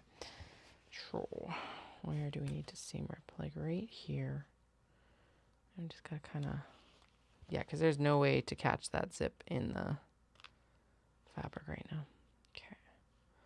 So probably to about, we'll seam rip to about here. Oh, what am I doing? Why am I doing this? I should just be smashing the other ones together. Yep. Nope. Nope. Nope. Nope. Nope. Nope. Smash them together. We were past 12 pockets. It lost its chance. Sorry. Okay. black, black, gold, multicolor. Black, black, gold, multicolor. Black, black, gold, multicolor. Black, black, gold, multicolor. Black, black, gold, multicolor. Black, black, gold. And then I'm talking about D-rings. So 2 blacks, a multicolor, and a gold. And then it's going to be, this is why I write the stuff down, even though I just read about it. Okay, where does, this is supposed to go on the left? I think. Left. Left hand side. Oh, I totally, shit. Oh, no, I didn't take them out of there yet. Okay, I was smart. So black for knitted cable. And then we don't need the second black because now we're not doing the, okay, never mind. Yeah, because we're not doing the other cat. This gets clipped like right here. And then I clip this up so that's out of any like seams that we sew now. Like that. And then we're going to do, where's your back? Oh my goodness gracious, where the hell did your back go? There's all the other 3 packages. Like seriously. Okay, so there's 1. Oh, for some reason it got like tangled up with the one that we are DNFing. What am I doing? Oh my god. You'd think that this was my first day sewing in some ways for some of these. Sorry for anyone new watching. Some days are more disastrous than others, and apparently we hit like a somewhat disaster day. Like nothing insane, but just a bunch of tiny things. Again, that's probably related to the fact that I'm not normally up this late right now. But at the same time, come on, Katie. Good God. Not a good impression. Come buy my bags. Look at how much I struggled with them. Ho-ho.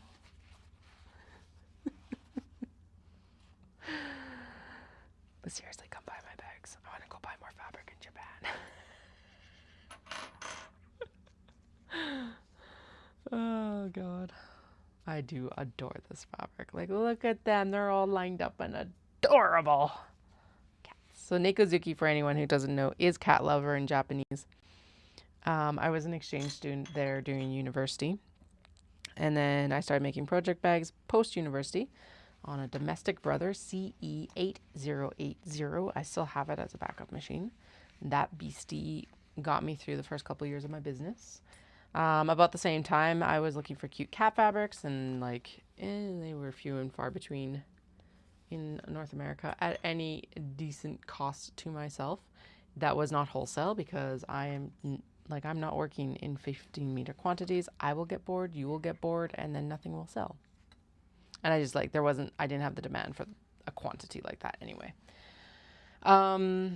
So when my husband and I went back, first things first, I was like, wait, I should lean into this. Like, let's look at Japan, because of all the places, I bet you they've got cute cat fabrics. And lo and behold, they had cute cat fabrics.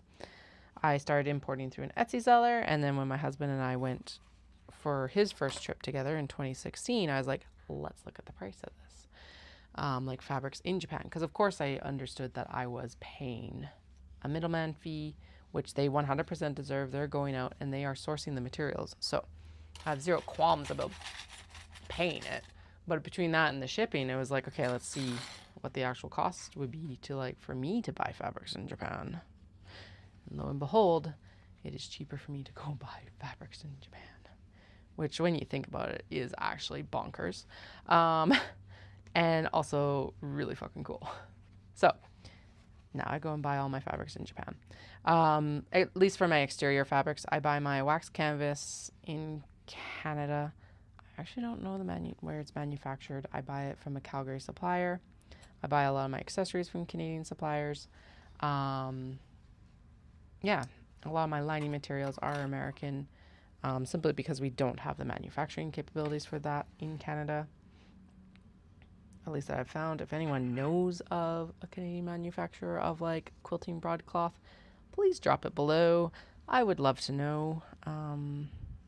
In part because of everything going down, and in part because of the volatility of the US to Canadian dollar, which is part of why I have switched. I had already done a lot of transition to Canadian suppliers, even if they were American products, because of like, it just was a little bit more, they were a little bit more consistent in their pricing and their ability to price, even with the American dollar going up and down like crazy. I miss the days of par.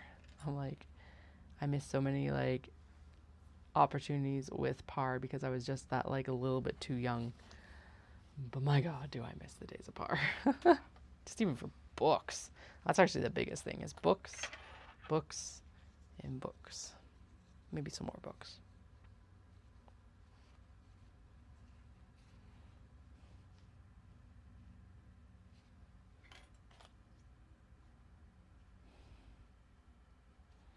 All right, now this is the wonky one because zip or the welt pocket.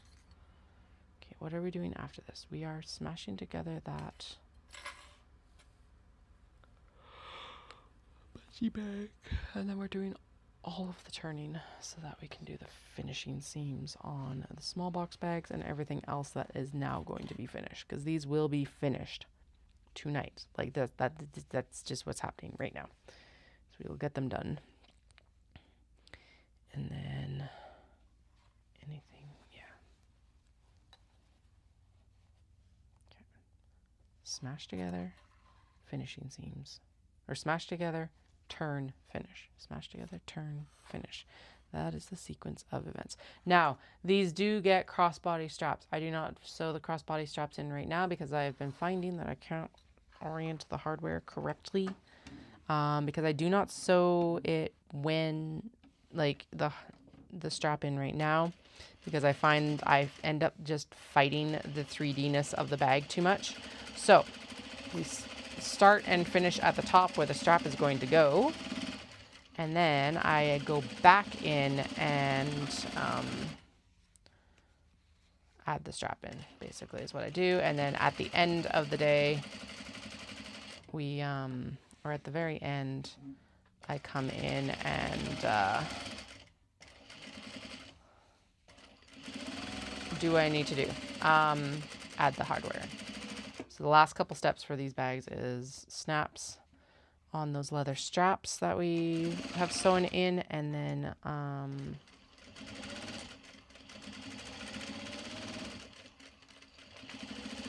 the hardware on the straps. Ooh. You sneak back over there, please. Thank you.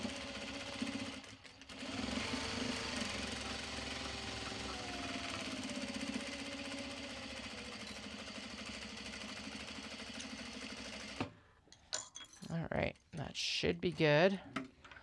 Do a general overview. Looks like all the layers got caught. At least decent, except for right there. So we'll just run another stitch across the bottom here. Oh, I see why. Okay, that's fine. That can, okay, as long as we don't catch that portion of the pocket, we can actually run it here better. This is why I like the bastings. Ew, that was scary. Oh, because the zipper pull is there. All right. Oh, God, I'm glad it didn't end up breaking the frickin' needle. Lucky. Holy shit. I hope I didn't damage the needle or the zipper pull. Okay. Anyway. Lucky us. Hopefully lucky zipper pull. I did catch that a little bit, but that can just be trimmed because it's the fold thing. Let's just have a feel of that zipper pull. Or did it? Holy shit, did I actually sew through the zipper pull? Oh crap. What? No, this machine isn't capable of that. It is metal still. But it is in there really tight. Oh no. Oh no. Okay, there we go. Oh fuck. Okay, good. Let's just make sure I didn't damage it, because honestly there's no point in turning this if I damage the zipper pull.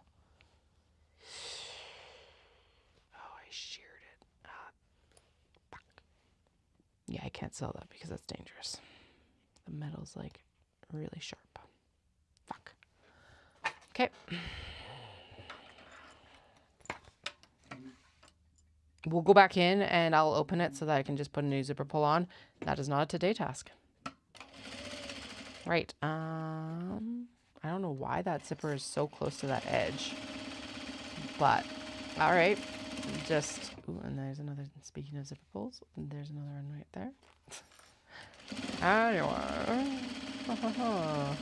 That's not cool. I don't like that. Also, I'm impressed that this machine actually sheared metal.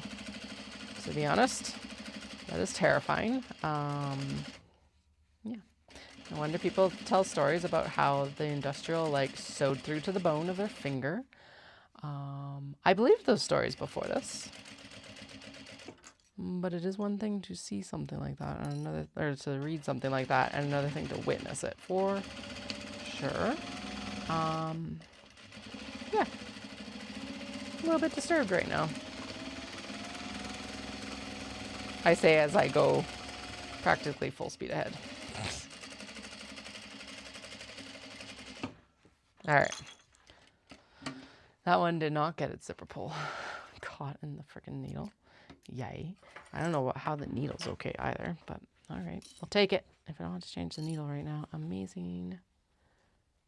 Okay. That is way too close on that edge. So I think we'll just do one more line of stitches along there. It is close, but finished on this edge. We're fine, especially because it's basted. But this is a little bit too little denim here. That's going to pop really fast if I leave it that way. So let's go in like, I don't know, 1/8 of an inch. Basically just right along where we have stitched. There we go. Better. That will be better. Okay. Let's finish them all like this, and then we'll go in and we'll add straps in. Because then we should just be able to more or less chain piece them all across the top if I finish these at the top correctly.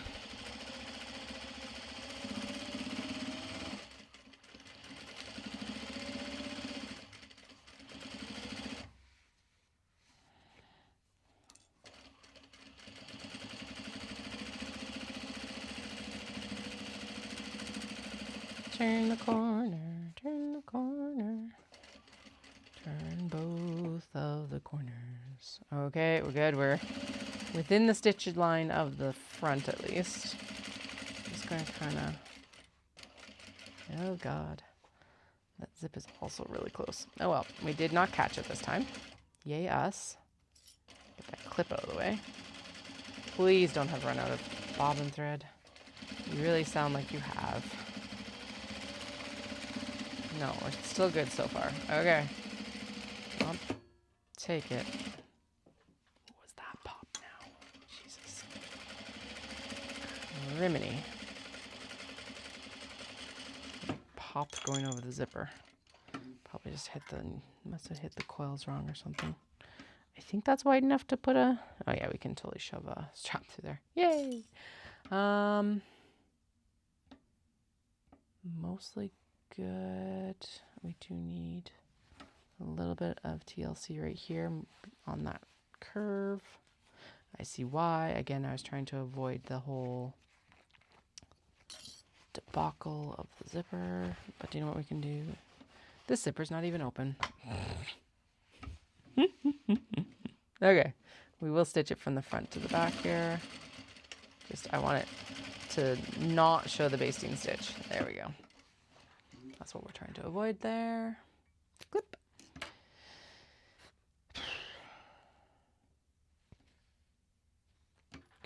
Good enough. And there's not much more I can actually tell about it until we actually get it turned. So hopefully everything turns out okay. Hopefully I don't turn all of these and they're absolute disasters. Yeah, it'd be nice if it would just went smooth. But you don't, never know. Never know.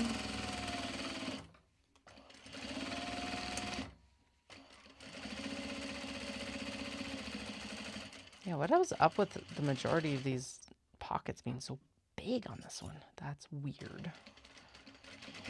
Given that they're all cut from the same template, especially.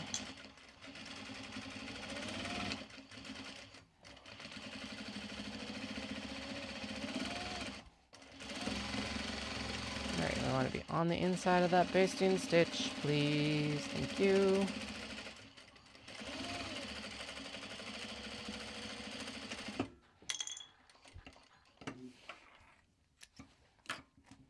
Okay.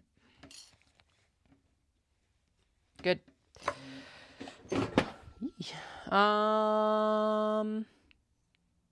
Smash together Kato, or just do all the turning.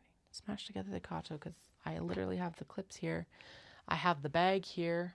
It does need its freaking leather angled, but this is an easy sew, in theory. All of this was supposed to be an easy sew, so who knows? Just lying to myself. Lying to myself. Who knows? Okay. Again. Let's do this. So, first things first, we'll put the leather in, and then we'll put the drawstring in, because the drawstring was right there. If you're getting whiplash from me switching projects, me too. Actually, it feels like this is probably where we should end, at least for tonight, given some of the technical difficulties. And because then realistically, I'm not going to be home super late tomorrow night. So we could throw some of these traveler slings onto the machine tomorrow night. I think that's the better option. We'll see. Anyway, what time? It's 11:24. Oh yeah, definitely time to start winding down the projects. But let's get budgies, because it's basically done. We literally just have to put the two pieces together and like top stitch it. Finish and top stitch. All the other ones that need to be dark top stitch have had their finishing seams, like their turning seams closed, so they're ready to go for top stitching. Get this one smashed together with its interior, and it shouldn't be a big deal. It's 11:30. I think we've got enough time. I'll probably be here until 12:30, which isn't that bad, all things considered. So, and sorry, this is happening off screen, but basically, here, we'll turn you so you can actually see what I'm doing. We've got the leather clipped in there, and then what I do that I've found the most effective for me is I fold the drawstring in half. I make sure the seams are like nested here. Put a crease, so the finger pressed crease into the exterior, and then I literally fold it and like pinch it over that fold / crease, and then I go around and I clip it to start, and then gotta make sure that's like lined up on both sides here. Blah blah blah blah blah blah blah blah.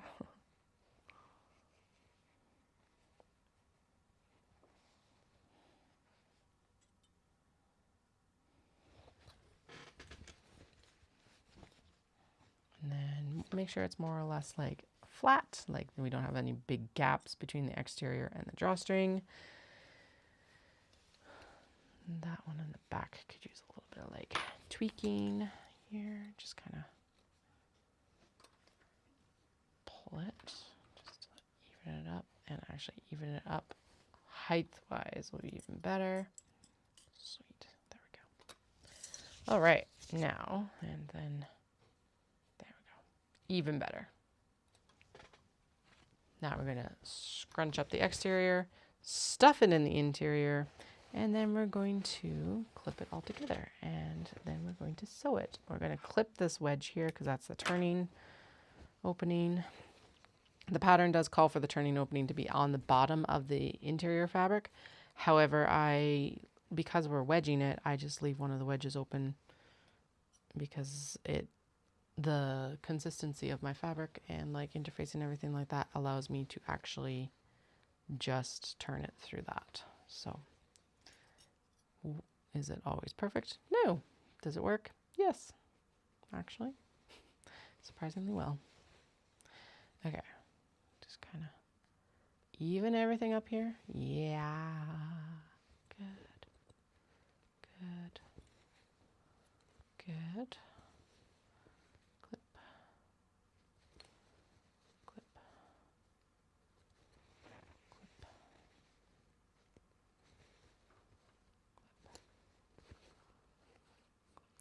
Okay. Now we're going to go in and smash them together. And then we'll be turning seams, and then dark top stitching.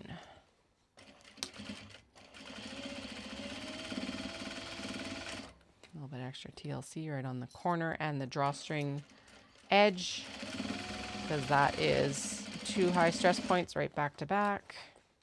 Not on the leather though, because the more holes you put in leather, the weaker it gets. So only 1 stitch across the leather for this one.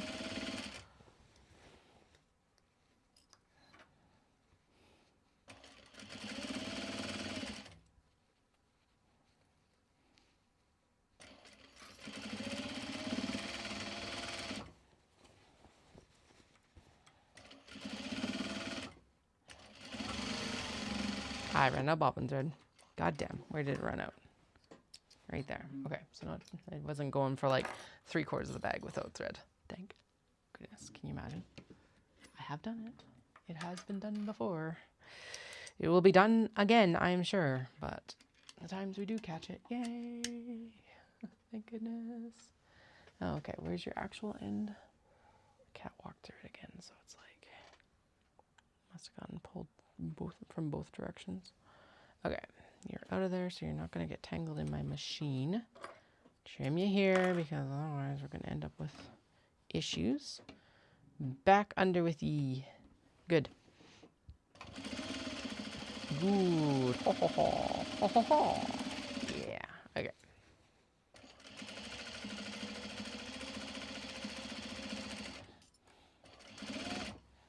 Okay, let's start the winding. Because realistically, we are going to need a lot of bobbin thread for the next round of stuff. Excellent. Okay. So, first things first, we are going to turn all of the things. I'm going to double check to make sure that everything got caught here. It did not. So let's just redo the seam line here. It's actually when we ran out of bobbin thread. Blessing in disguise, apparently, because we did not catch it. Like got caught on the fray there instead of actual fabric. Fray does not hold bags together. All right, now we are going to turn. Oh, I'm sorry, I did not show you the sewing desk. Oh well. Oh well, now you get to see me turn all the bags instead. So, all the small box bags are turned. Right now, what we're going to turn is we're going to turn all the Kato and all the traveler slings we just finished. And then we're going to go in and we're going to turn all the belt bags and traveler slings that we just finished. And then we're going to top stitch the other things. I was like, why did I set aside the polar bear bag? But that's because we actually sheared some of the metal off. Yay, terrifying. All right, budgie bag was worth it screaming at me to finish it and taking the time to do it. Ah, fuck me. I forgot to put the freaking straps in. Is it that big a deal? No. Is it super annoying? Yes. Yeah. Grumpa, crank.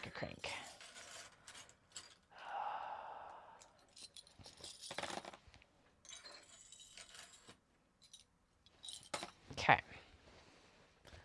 We only have like 4. I did have 6. Oh, we only have 3, and one of them is a custom order. Really? Oh my God, Katie. Oh, right, because why did I decide? Oh yeah, I decided not to do the cat face one for some. There was a good reason why not, but wow. Okay, 1 natural toned, 2 natural tone, and a black. Okay, Natural tone just being that it's like the unbleached cotton tone. Natural cotton color, I guess. Whatever the hell you want to call it. Why is there a cat blanket on top here? Weird.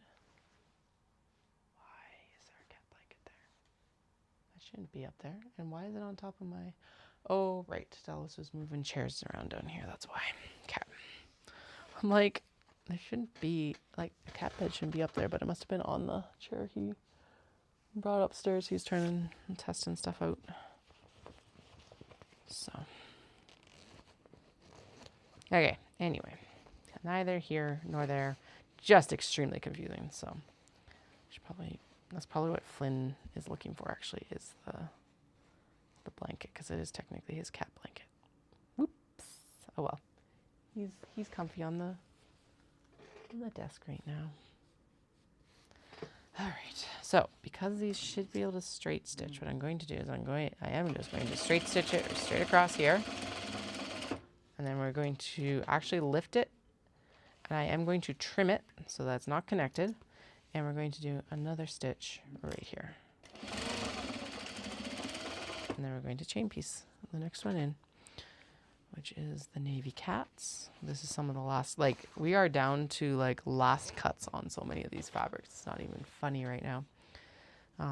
Like some of the very original fabrics. And I keep saying this every stream recently, but whatever. I'm going to keep saying it because we are coming up on the end of a lot of original Nikazuki. Back when I was still like Nikazuki knits. I wasn't even Nikazuki yarns yet. Or was I yarns? No, I was knits, and then I was yarns, right? And then because everyone kept asking if I was a yarn dyer, I was like, I gotta change this name one last time. Now we're Atelier. The final iteration, because it doesn't have to be changed. Which is the nice thing, because it's just kind of like, no, we're good. Atelier can be whatever it wants to be. That's the main thing. Okay, I'm gonna throw one more separate one in, because why not? And then black for the knitted cables. And then we'll go in and we'll do the rest of the turning. And then I'm going to bed. Oh my goodness. Yeah, if we're going for dinner around 4, I'm not going to be home that late. So I can do all the accessory, like finishing, like the snaps and stuff like that tomorrow night. And then we'll see if I've got time to do some of these wax canvas traveler slings. I really want the wax canvas traveler slings, y'all. That's why I'm like obsessively talking about them, because I'm like, if I keep talking about them, I'm going to manifest them.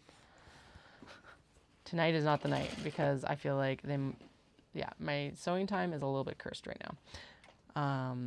But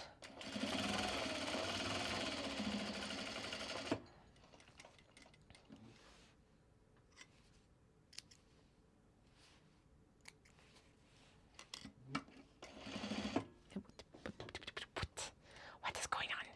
Why are you doing that? Don't do that.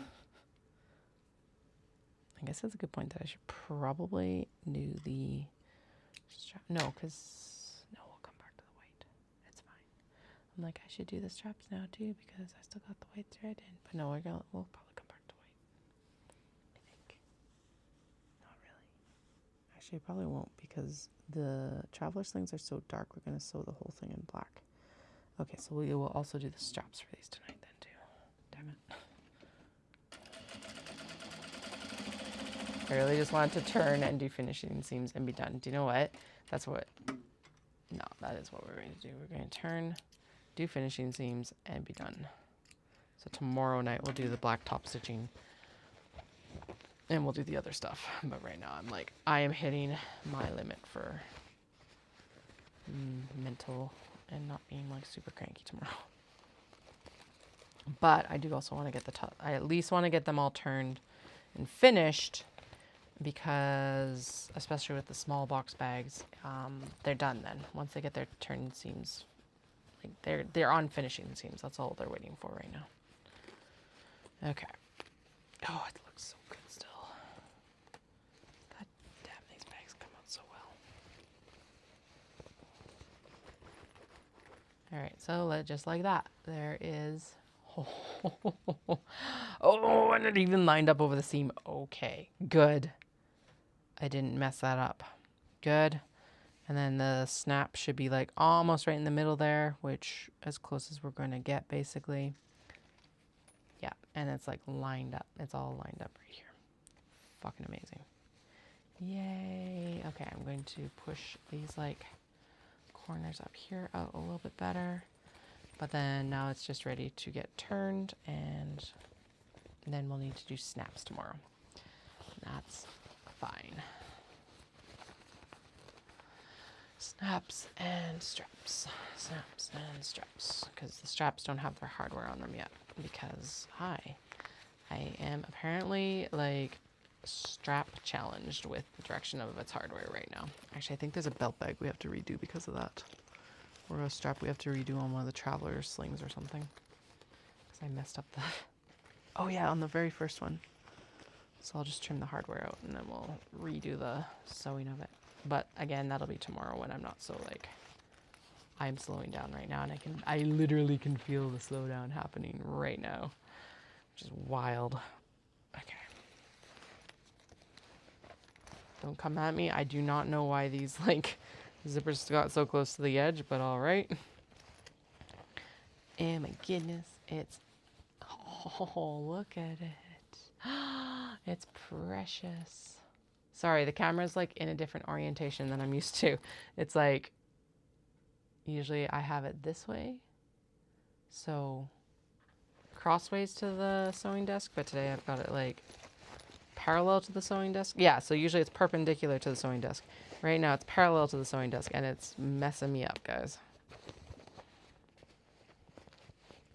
Okay, that's okay. That just has to be sewn. Okay. So now these are cool because all of the denim is upcycled, as is the pockets on these now as well. The pockets are dress shirts. The denim itself are jeans. And then the prints are new Japanese fabrics. As are like the zippers and hardware and all of that. They're all new as well.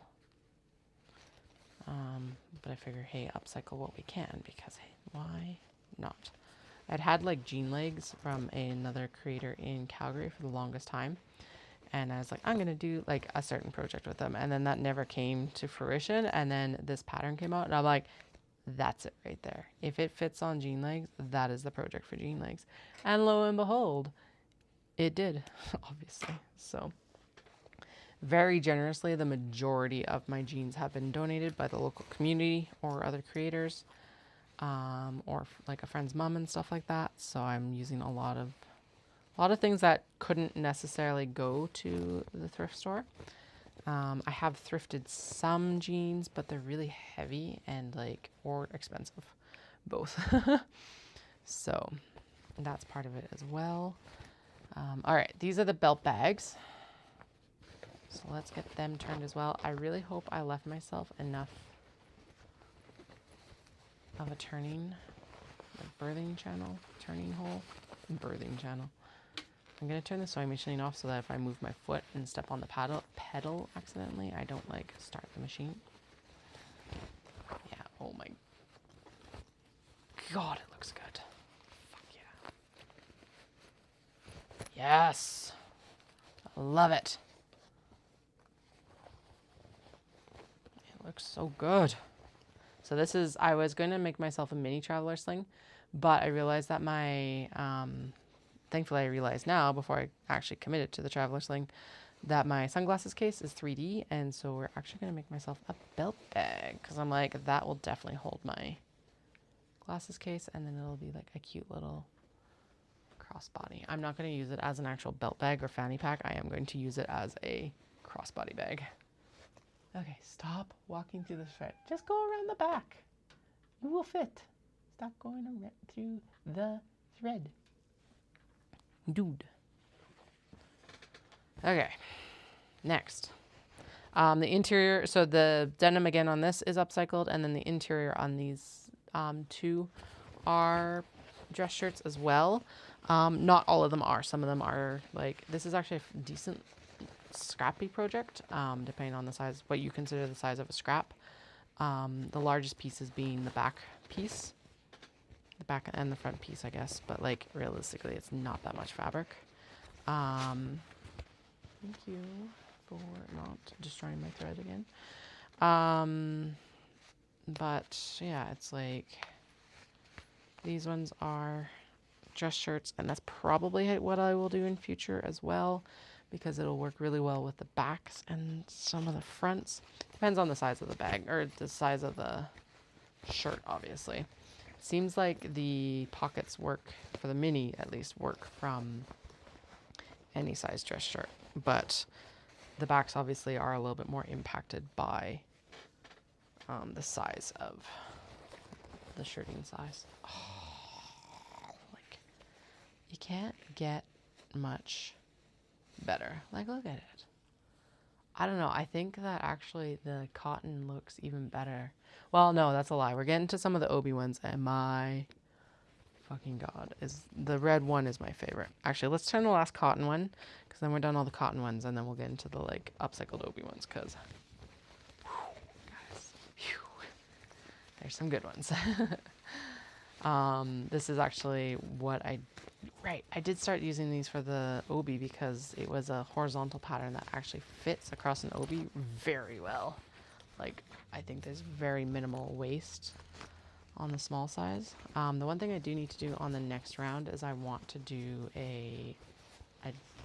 cut these side panels a little bit different and see if it works better, because they tend to be too small for the bag for whatever reason. I don't know why.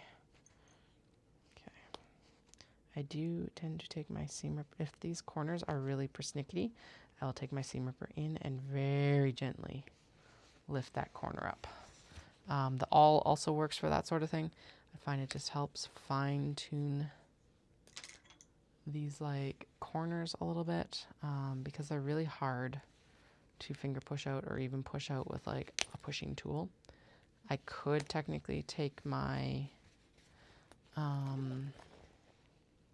basically my chopstick that I use for turning my handles, but I find pulling from the exteriors just that little bit better.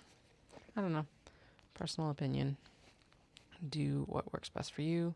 This is what works best for me right now. I might change my mind in 2 weeks, a week, 2 days. Who knows? Actually, yeah, that one might actually need to be pushed out with the chopstick. Because here's the thing. It should actually be a fairly sharp corner. There we go. All right, and then I'm happy with those ones. Good. All right, so now we're on to the Obi and kimono ones. This now is almost fully upcycled. So the kimono on the interior is an upcycled kimono, the Obi is upcycled, and the denim is upcycled. So the new stuff is the interfacing, because fusible interfacing would be hard to reuse since the glue would be glued on to whatever piece you've got. The strap, the webbing, and the hardware. So zip and metal hardware. But look at her. She is spectacular. Gorgeous. Like, just... ugh, it doesn't get much better.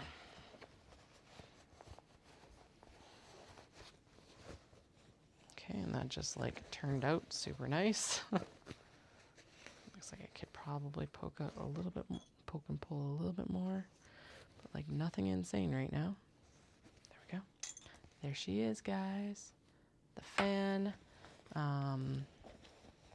This is an Obi that I went back and bought after I was like, no, it's too expensive, and I'm still talking about the fact that I don't regret it, because like, look at that top. Spectacular. There is iridescent flecks in this. I made sure that the gradient kind of like continued, and then the actual like embroidery that's on here is fucking amazing. So good. And like everything that I've done in it has just turned out so nicely. It's ridiculous. Okay. And then, as much as I love that one, this one, I was so proud of how the top on this one turned out the other day. I was just like, I lost it. I was like, oh my god. I don't know if it's going to look good now. Oh yeah, no, it still looks really good. Hell yes. is just so rich. I did choose a fairly pale denim. I probably should have gone a bit darker maybe, but honestly, no, it's a good contrast. And it, oh, right, because it matches the floral emblem. So this is a definitely silk. You can just tell, but it was like this red. Like, look at how vibrant that is.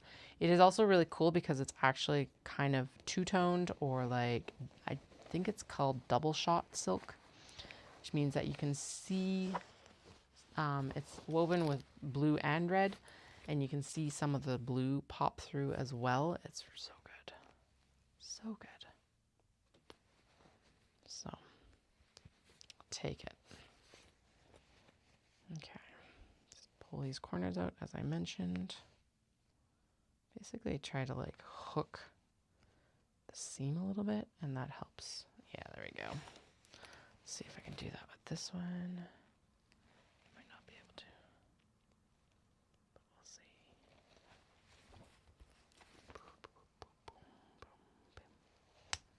Yeah,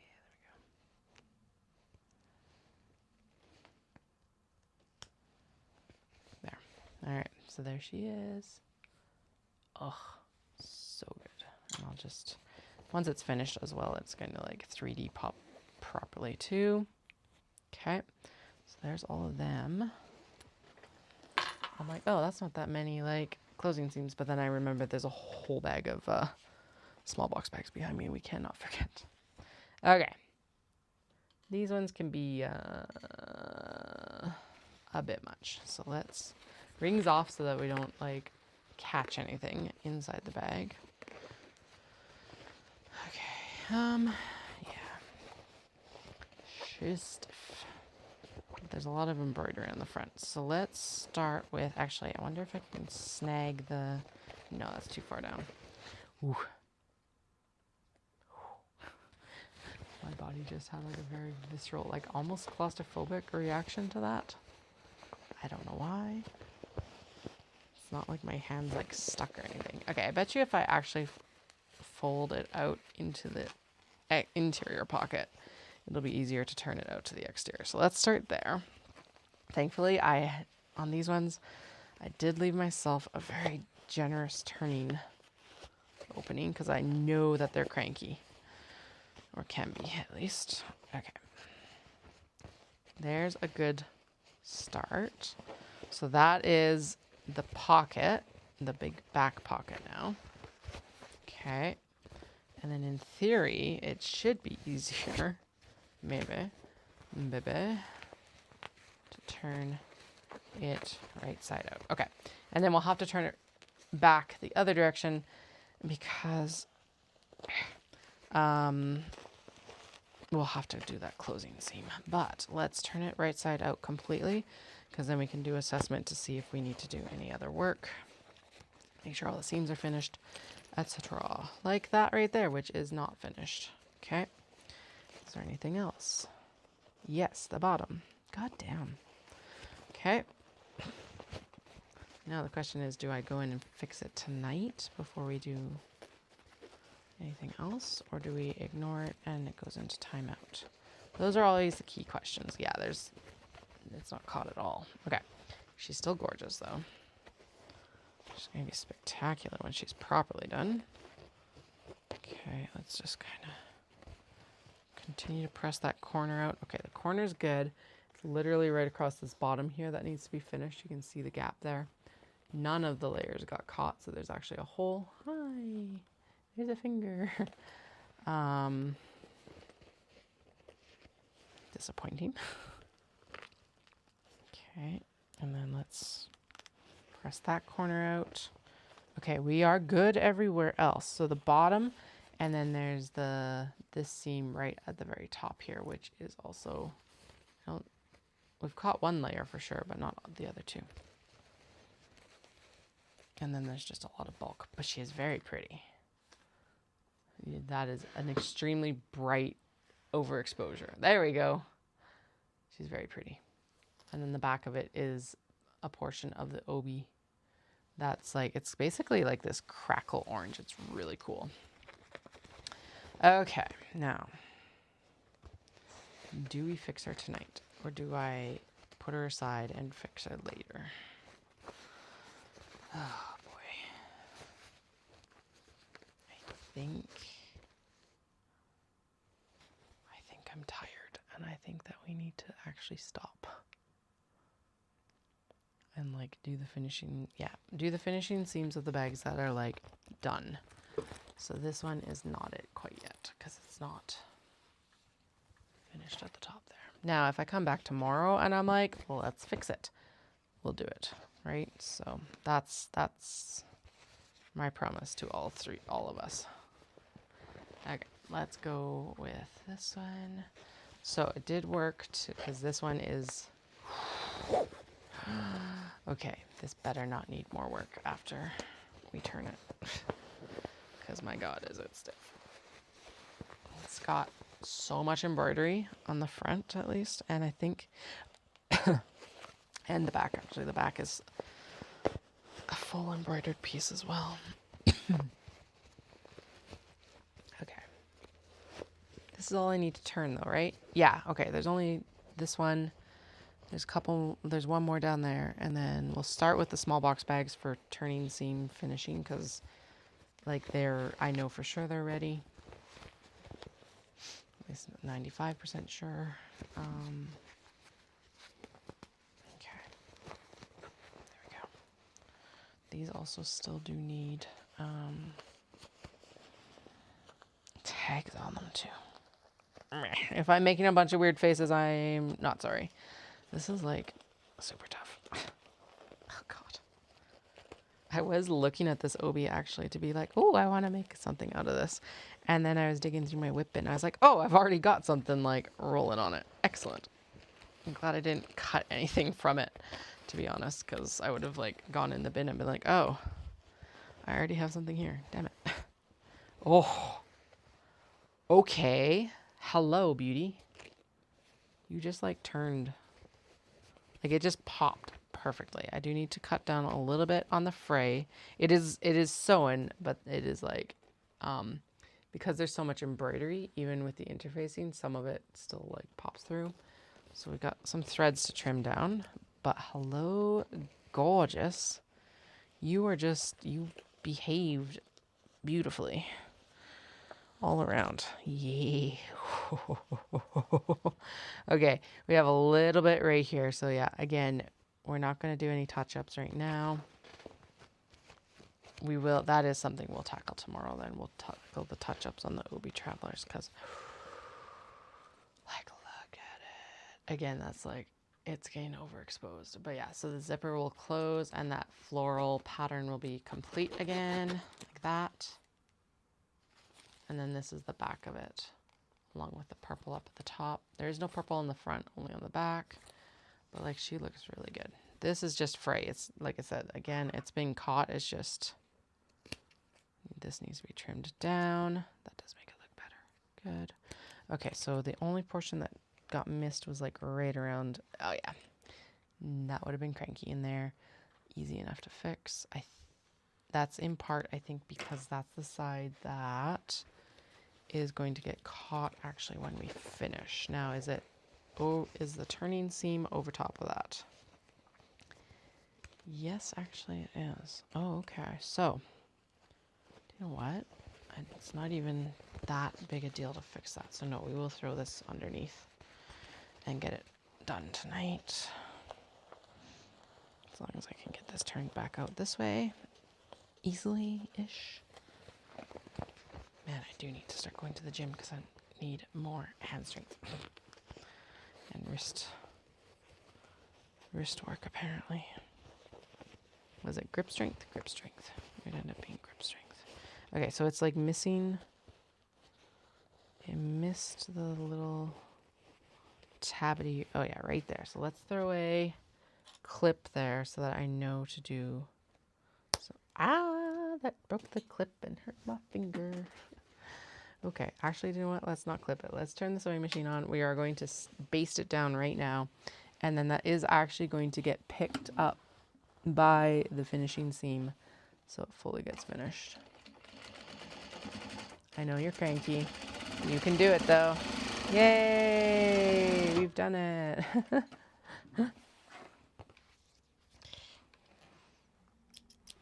I know I normally, like I said, I normally don't do that, but like we're definitely not going to go in and do a crap ton of work on the orange one. But look at that. Like that was a stupid easy fix. And now we can bind it and it'll be done. Binding. And by binding, we're going to take this and fold it over itself. Hopefully. It does look like I'm going to have to trim that seam down a bit, but that's okay. We can burn that bridge when we come to it. Okay. Please let this one be easier to turn. My hand's tired and sore. Okay. No, don't pop. No popping allowed. Eek.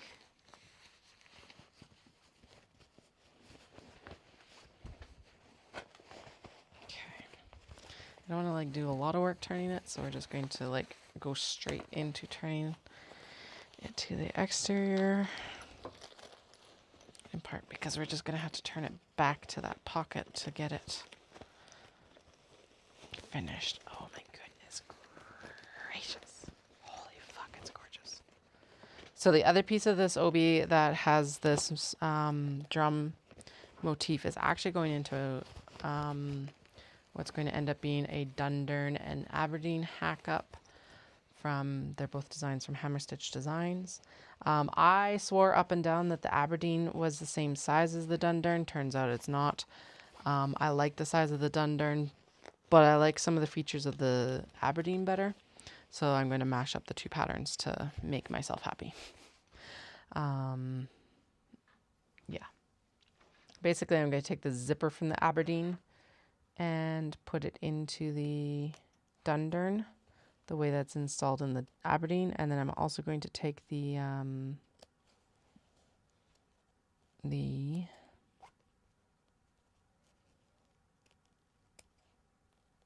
what was it? The zipper and the handles, the shoulder strap handles, because I found that the Dundurn, they were really nice, but they were kind of floopy, and it just kind of made like a really nice bag too casual.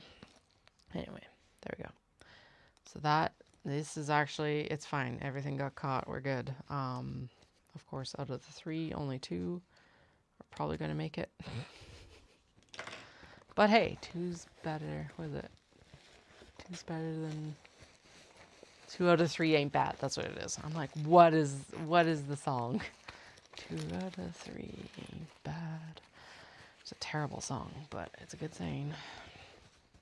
Okay, so we're going to turn this back out this way, because what we do is we bind this turning opening. The interior is also all obi, the obi, the same as the front and the exterior.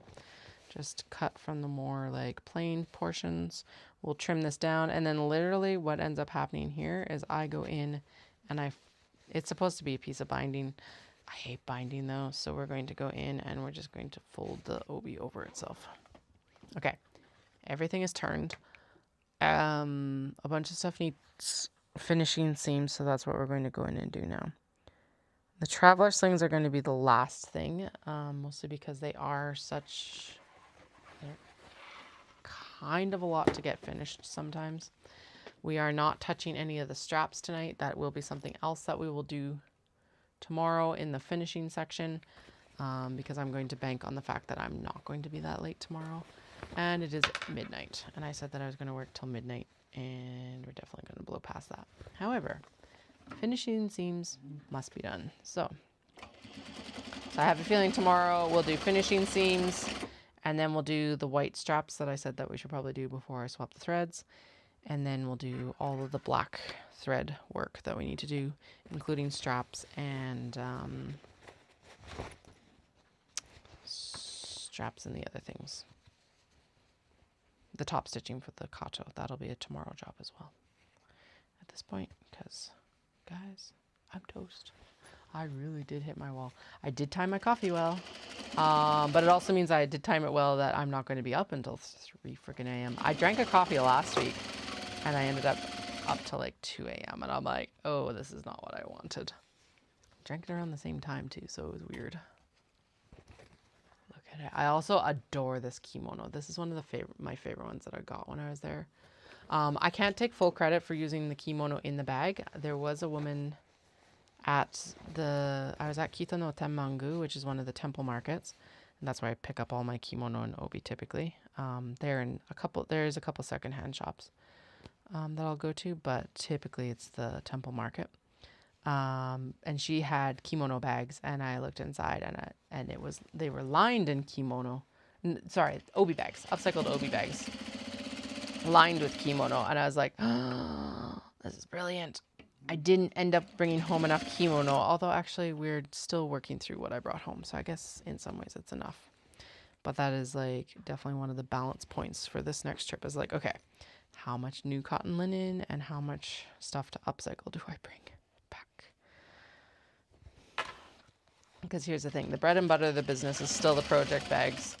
Realistically, these belt bags and the slings and the traveler slings are all secondary to that for now.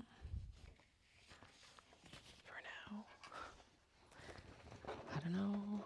I don't want to like abandon that. So it's like Dallas did kind of float that idea. Is like, what if you just went to purses? And I'm like, I'd have to build a whole new customer base. There is a reason why I niched down so hard originally. Because Fibre people are awesome people in general. And I found more success at the Fibre markets being very niched down into project bags. But obviously the expansion is not harming us either. So I don't think I'll ever get rid of project bags, but I think there will start to be more of a focus on the handbags. Maybe, I don't know. I don't know. Right now I'm just happy that like I gave myself another 5 years with Nikozuki. I'm like, okay, it's got to do something, or like we're done, because with the kids and stuff like that, like it's got to do something. Otherwise, why am I up until midnight when I could be hanging out with them, sort of thing, right? That sort of stuff. But it has, and so now we're giving it another 5 years, and we'll see where it goes. Last year I hit about 66% of my original revenue goal. That does not mean profit. That means just money in. So I'm like, okay, we're getting there. I do have some strategies for how I want to hopefully grow that with a little bit less stress this year. Main thing being getting online store like updated more often. Because realistically, how often did I update it last year? Like April, and did I update it in April? May? In May, I know I posted the belt bags. And then I don't think I like posted any of the small box or like Kato until October, right? So that's 2 updates per year is not very good for an online store. Mostly to like keep it relevant. Relevant on like Google and stuff like that too. So like that's one of the things I'm going to try to do better this year. Obviously we're almost in February and I have not had an update yet, but I have the plans for the next one. So that's move in the right direction at least. So yeah, I don't know exactly what's going to happen. And I think the Cambridge and the Dundurn are a good move as well. Well, they haven't been a bad move so far because I don't have any in stock. So we'll take that as a good sign. Okay. Yeah, I don't know. I'm pleased.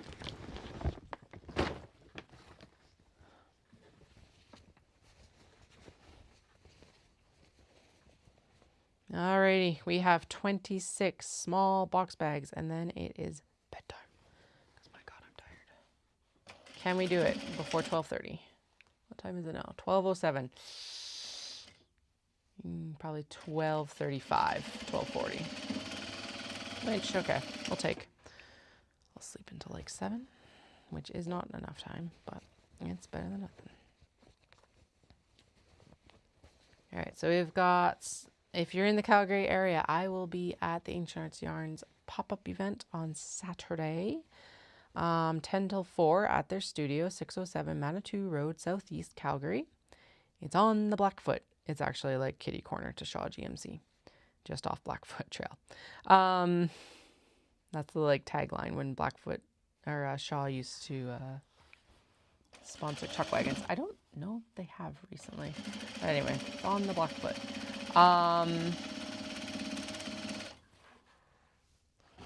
Yeah, that's where I'll be. And then I will be at another pop-up event the following Saturday, whatever that is, the 7th. I think it's the 7th.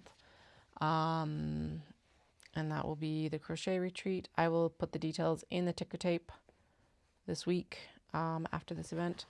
And that one is open to the public from 2 till 4. Yes, I hope I'll be able to see you at either of those events. If you see anything that you really like and you're like, hell yes, I need that, let me know. I'm happy to set stuff aside as always, either for shipment or pickup, whichever is required. And then the content is going to shift drastically because we're off to Japan. So yeah, I hope you're looking forward to that. We're going for fabric. We're going for marathons. We're going for sightseeing. We're doing the like greatest hits tour basically again, which will be fun. And yeah, the kids are super excited. My eldest was so mad on Tuesday because they thought that we were going to leave for Japan Tuesday. And I'm like, no, Daddy has to go back to work first. And they're like, I thought we were going to Japan the next time Daddy came home. I was like, no. And it wasn't that quite that dramatic, but it was like, oh, we have hyped you up about Japan. Thank goodness. Because this is a kid that like we get out to Victoria and they're like, I want to go home as soon as they're off the ferry. So hopefully they don't get too homesick. I guess we'll see.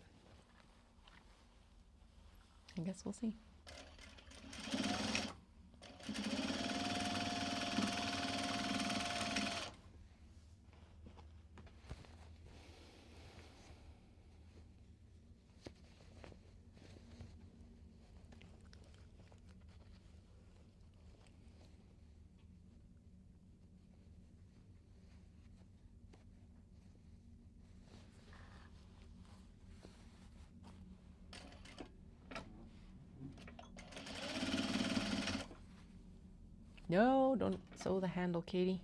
Oh, goddamn. I sewed the handle. Fuck. Okay.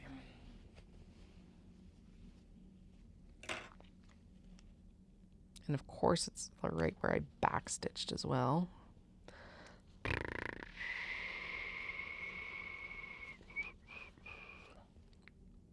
Gross.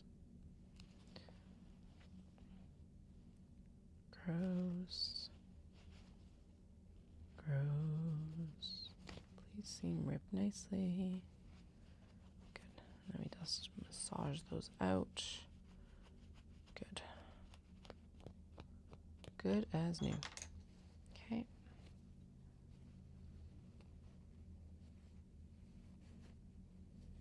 Boop. Boop. Boop. All right. Good.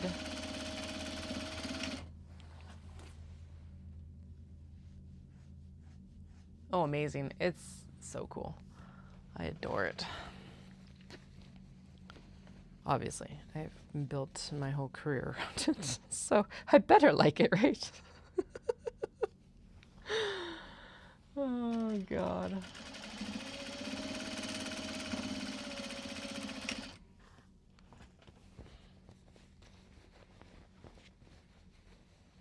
Yeah, I'm like, it's going to be a good time because it's like, it's on shoulder season, so it hopefully isn't crazy.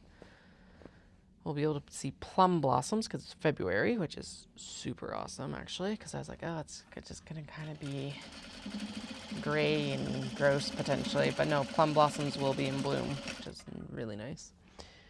And, like, it's just Japan. The vibes will be immaculate.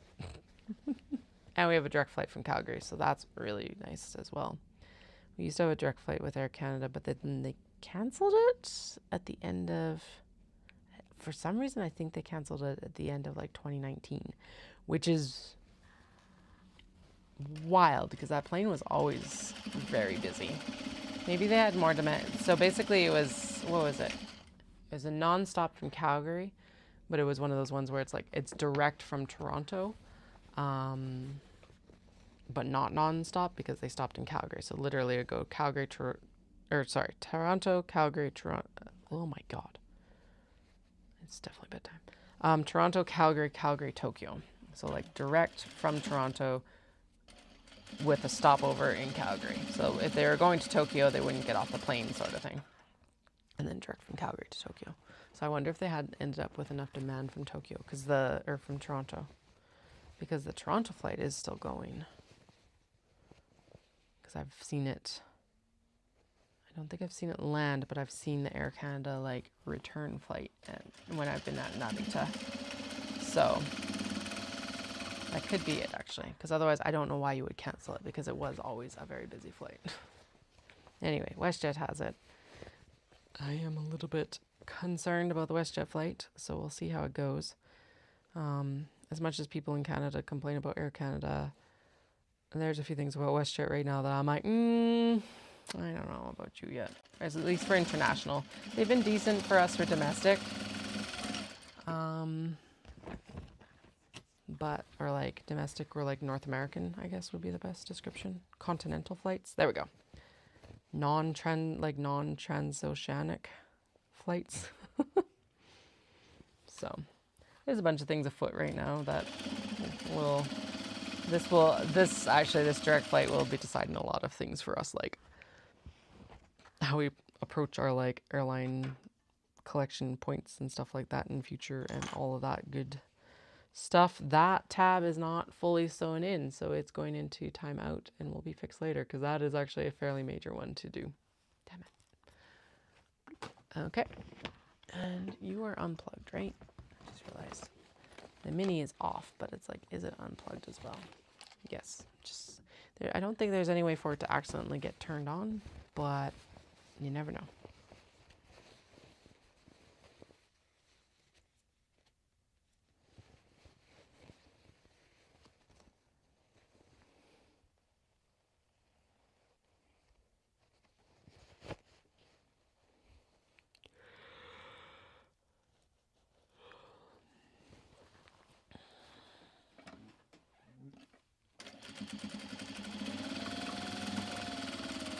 So now these small box bags are really, like in the knitting aspect, are really good for socks, hats, mittens, baby sweaters, hell, even the start of like adult sweaters.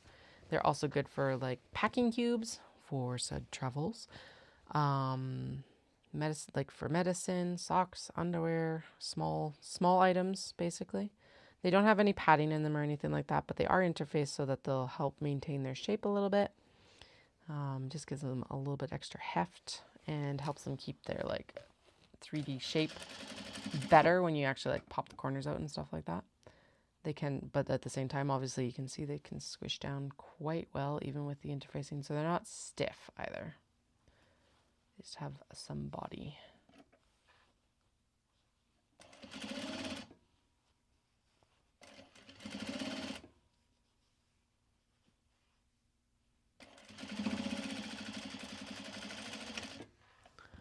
Go.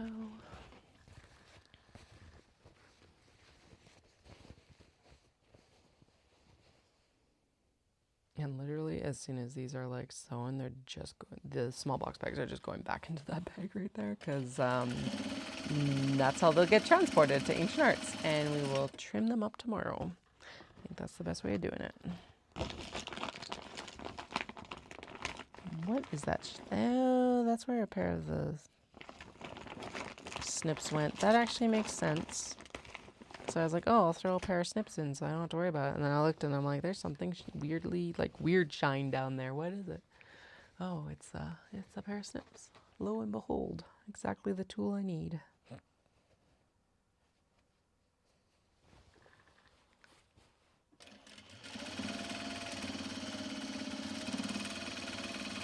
Because there's no point in taking sewing time to trim bags at home when I can do it at the event.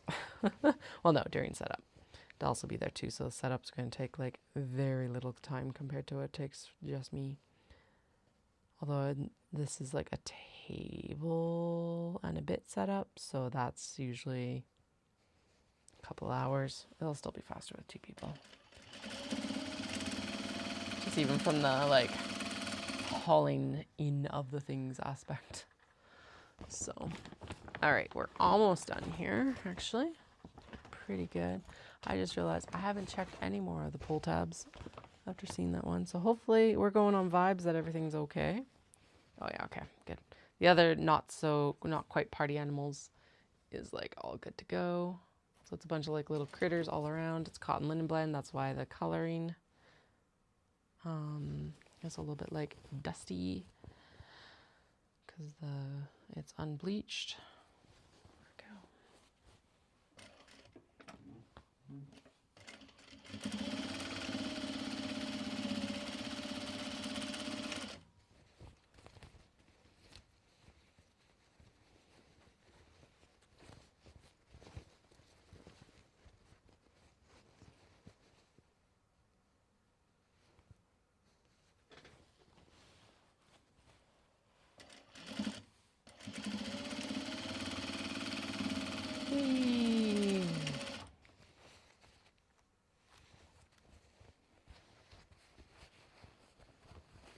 Little peppy budgies. They're super bright and happy, and they're on this like off-white. It's nice and like warm colored, warm toned. I cannot forget to turn off the space heater. Don't let me forget to turn off the space heater, please. Totally your responsibility, not mine. No. I have forgotten the last couple nights, and because I'll come downstairs, I'm like, oh, it's really nice and warm down here. Ah, crap. Space heater's still on. Damn it. I did have 2 like radiant ones last year. This one's way more efficient though. It's got like a little fan in it and everything like that, and it's actually cheaper than the ones I bought last year too. So I'm like, okay. Yay, Costco. It was also a spur like purchase too, because I was like, yeah, those other ones were like okay, but they weren't covered properly. So like having them around the kids and the cats was kind of not good. And like they would just radiate the heat. They weren't very like super effective. This one has the fans and like a 3D fan, 360 fan. So it's not 360, but it does like a rotation like this so that it's like blowing the warm air all the way around, which is nice and has been more effective. So I'll take it. Or at least I feel like it's been kept the space warmer. I have been more pleasant being down here. I haven't been as cold. Now we haven't hit like our minus 40 really this year. Oh no, we had some minus 30 days in December. And I was down here and it was okay. It was still cold. I still have to layer up, but this house is terrible for its heating anyway, so. Yes, it's like not that old, and it's apparently built in the efficiency era, but it's like just imbalanced a lot. Our old house was better at staying balanced. It also did not face a field, so there is that too. All right, last one for its interior seam. Like I said, we'll take these and clip them down at the setup tomorrow, and we'll tag them tomorrow as well, because I'll get a tag with this bulb stitch marker, basically. A bulb pin. Okay. Nice thing is this bag is like, it literally can just go back in here like that. Oh yeah, am I going to fight the traveler slings tonight? No, we are not fighting the traveler slings tonight. I am also not touching, oh, I should, there's one more finishing seam down here to do, I see. It's like one more belt bag. I'm not touching the finishing seams on the traveler sling though, because I don't feel like fighting that fight tonight. And we are going to have to do the top stitching for the dark bags tomorrow. That's fine. Okay, this is all of the minis. I did get the custom order done. And they all need some sort of finishing. They either need they all need hardware. That's where these guys are at. Okay. That's not bad. That's a lot of work done today because we got 11 Kato mostly finished. Like 4 of them need to have dark top stitching, and then they need drawstrings. Whoop-de-doo, not a big deal again. Yeah, here's one more belt bag. So belt bags, traveler slings, and traveler slings need hardware. Kato need, the dark ones need top stitching and drawstrings. And then the Obi traveler slings need to have their turning seams closed. That actually doesn't sound that insane. And hey, if I fail at everything, we still have 26 new little small box bags. So that's a win. Even if I fail at everything else, that is the win. Actually, we do have to put drawstring in, like we have to finish the pick your owns. So that is something we got to do. But everything else is looking pretty good. We're on the slow track, but we are on track to be able to finish for Saturday at least. Just can't be too late tomorrow night. Okay. However, my brain has given up. So that's a good indication that it's like time to go upstairs to bed. It is 12:23. I was like, I'll finish by 12:35 to 12:40. So I'm actually earlier than I thought. Later and earlier at the same time. It's all good. Anyway. Oh, excuse me. At least that coffee's not going to keep me up stupid late. If you enjoyed, please subscribe. Content, like I said, will be shifting next week. I do a lot of these like live sweary streams, typically earlier in my day because my kids are at school.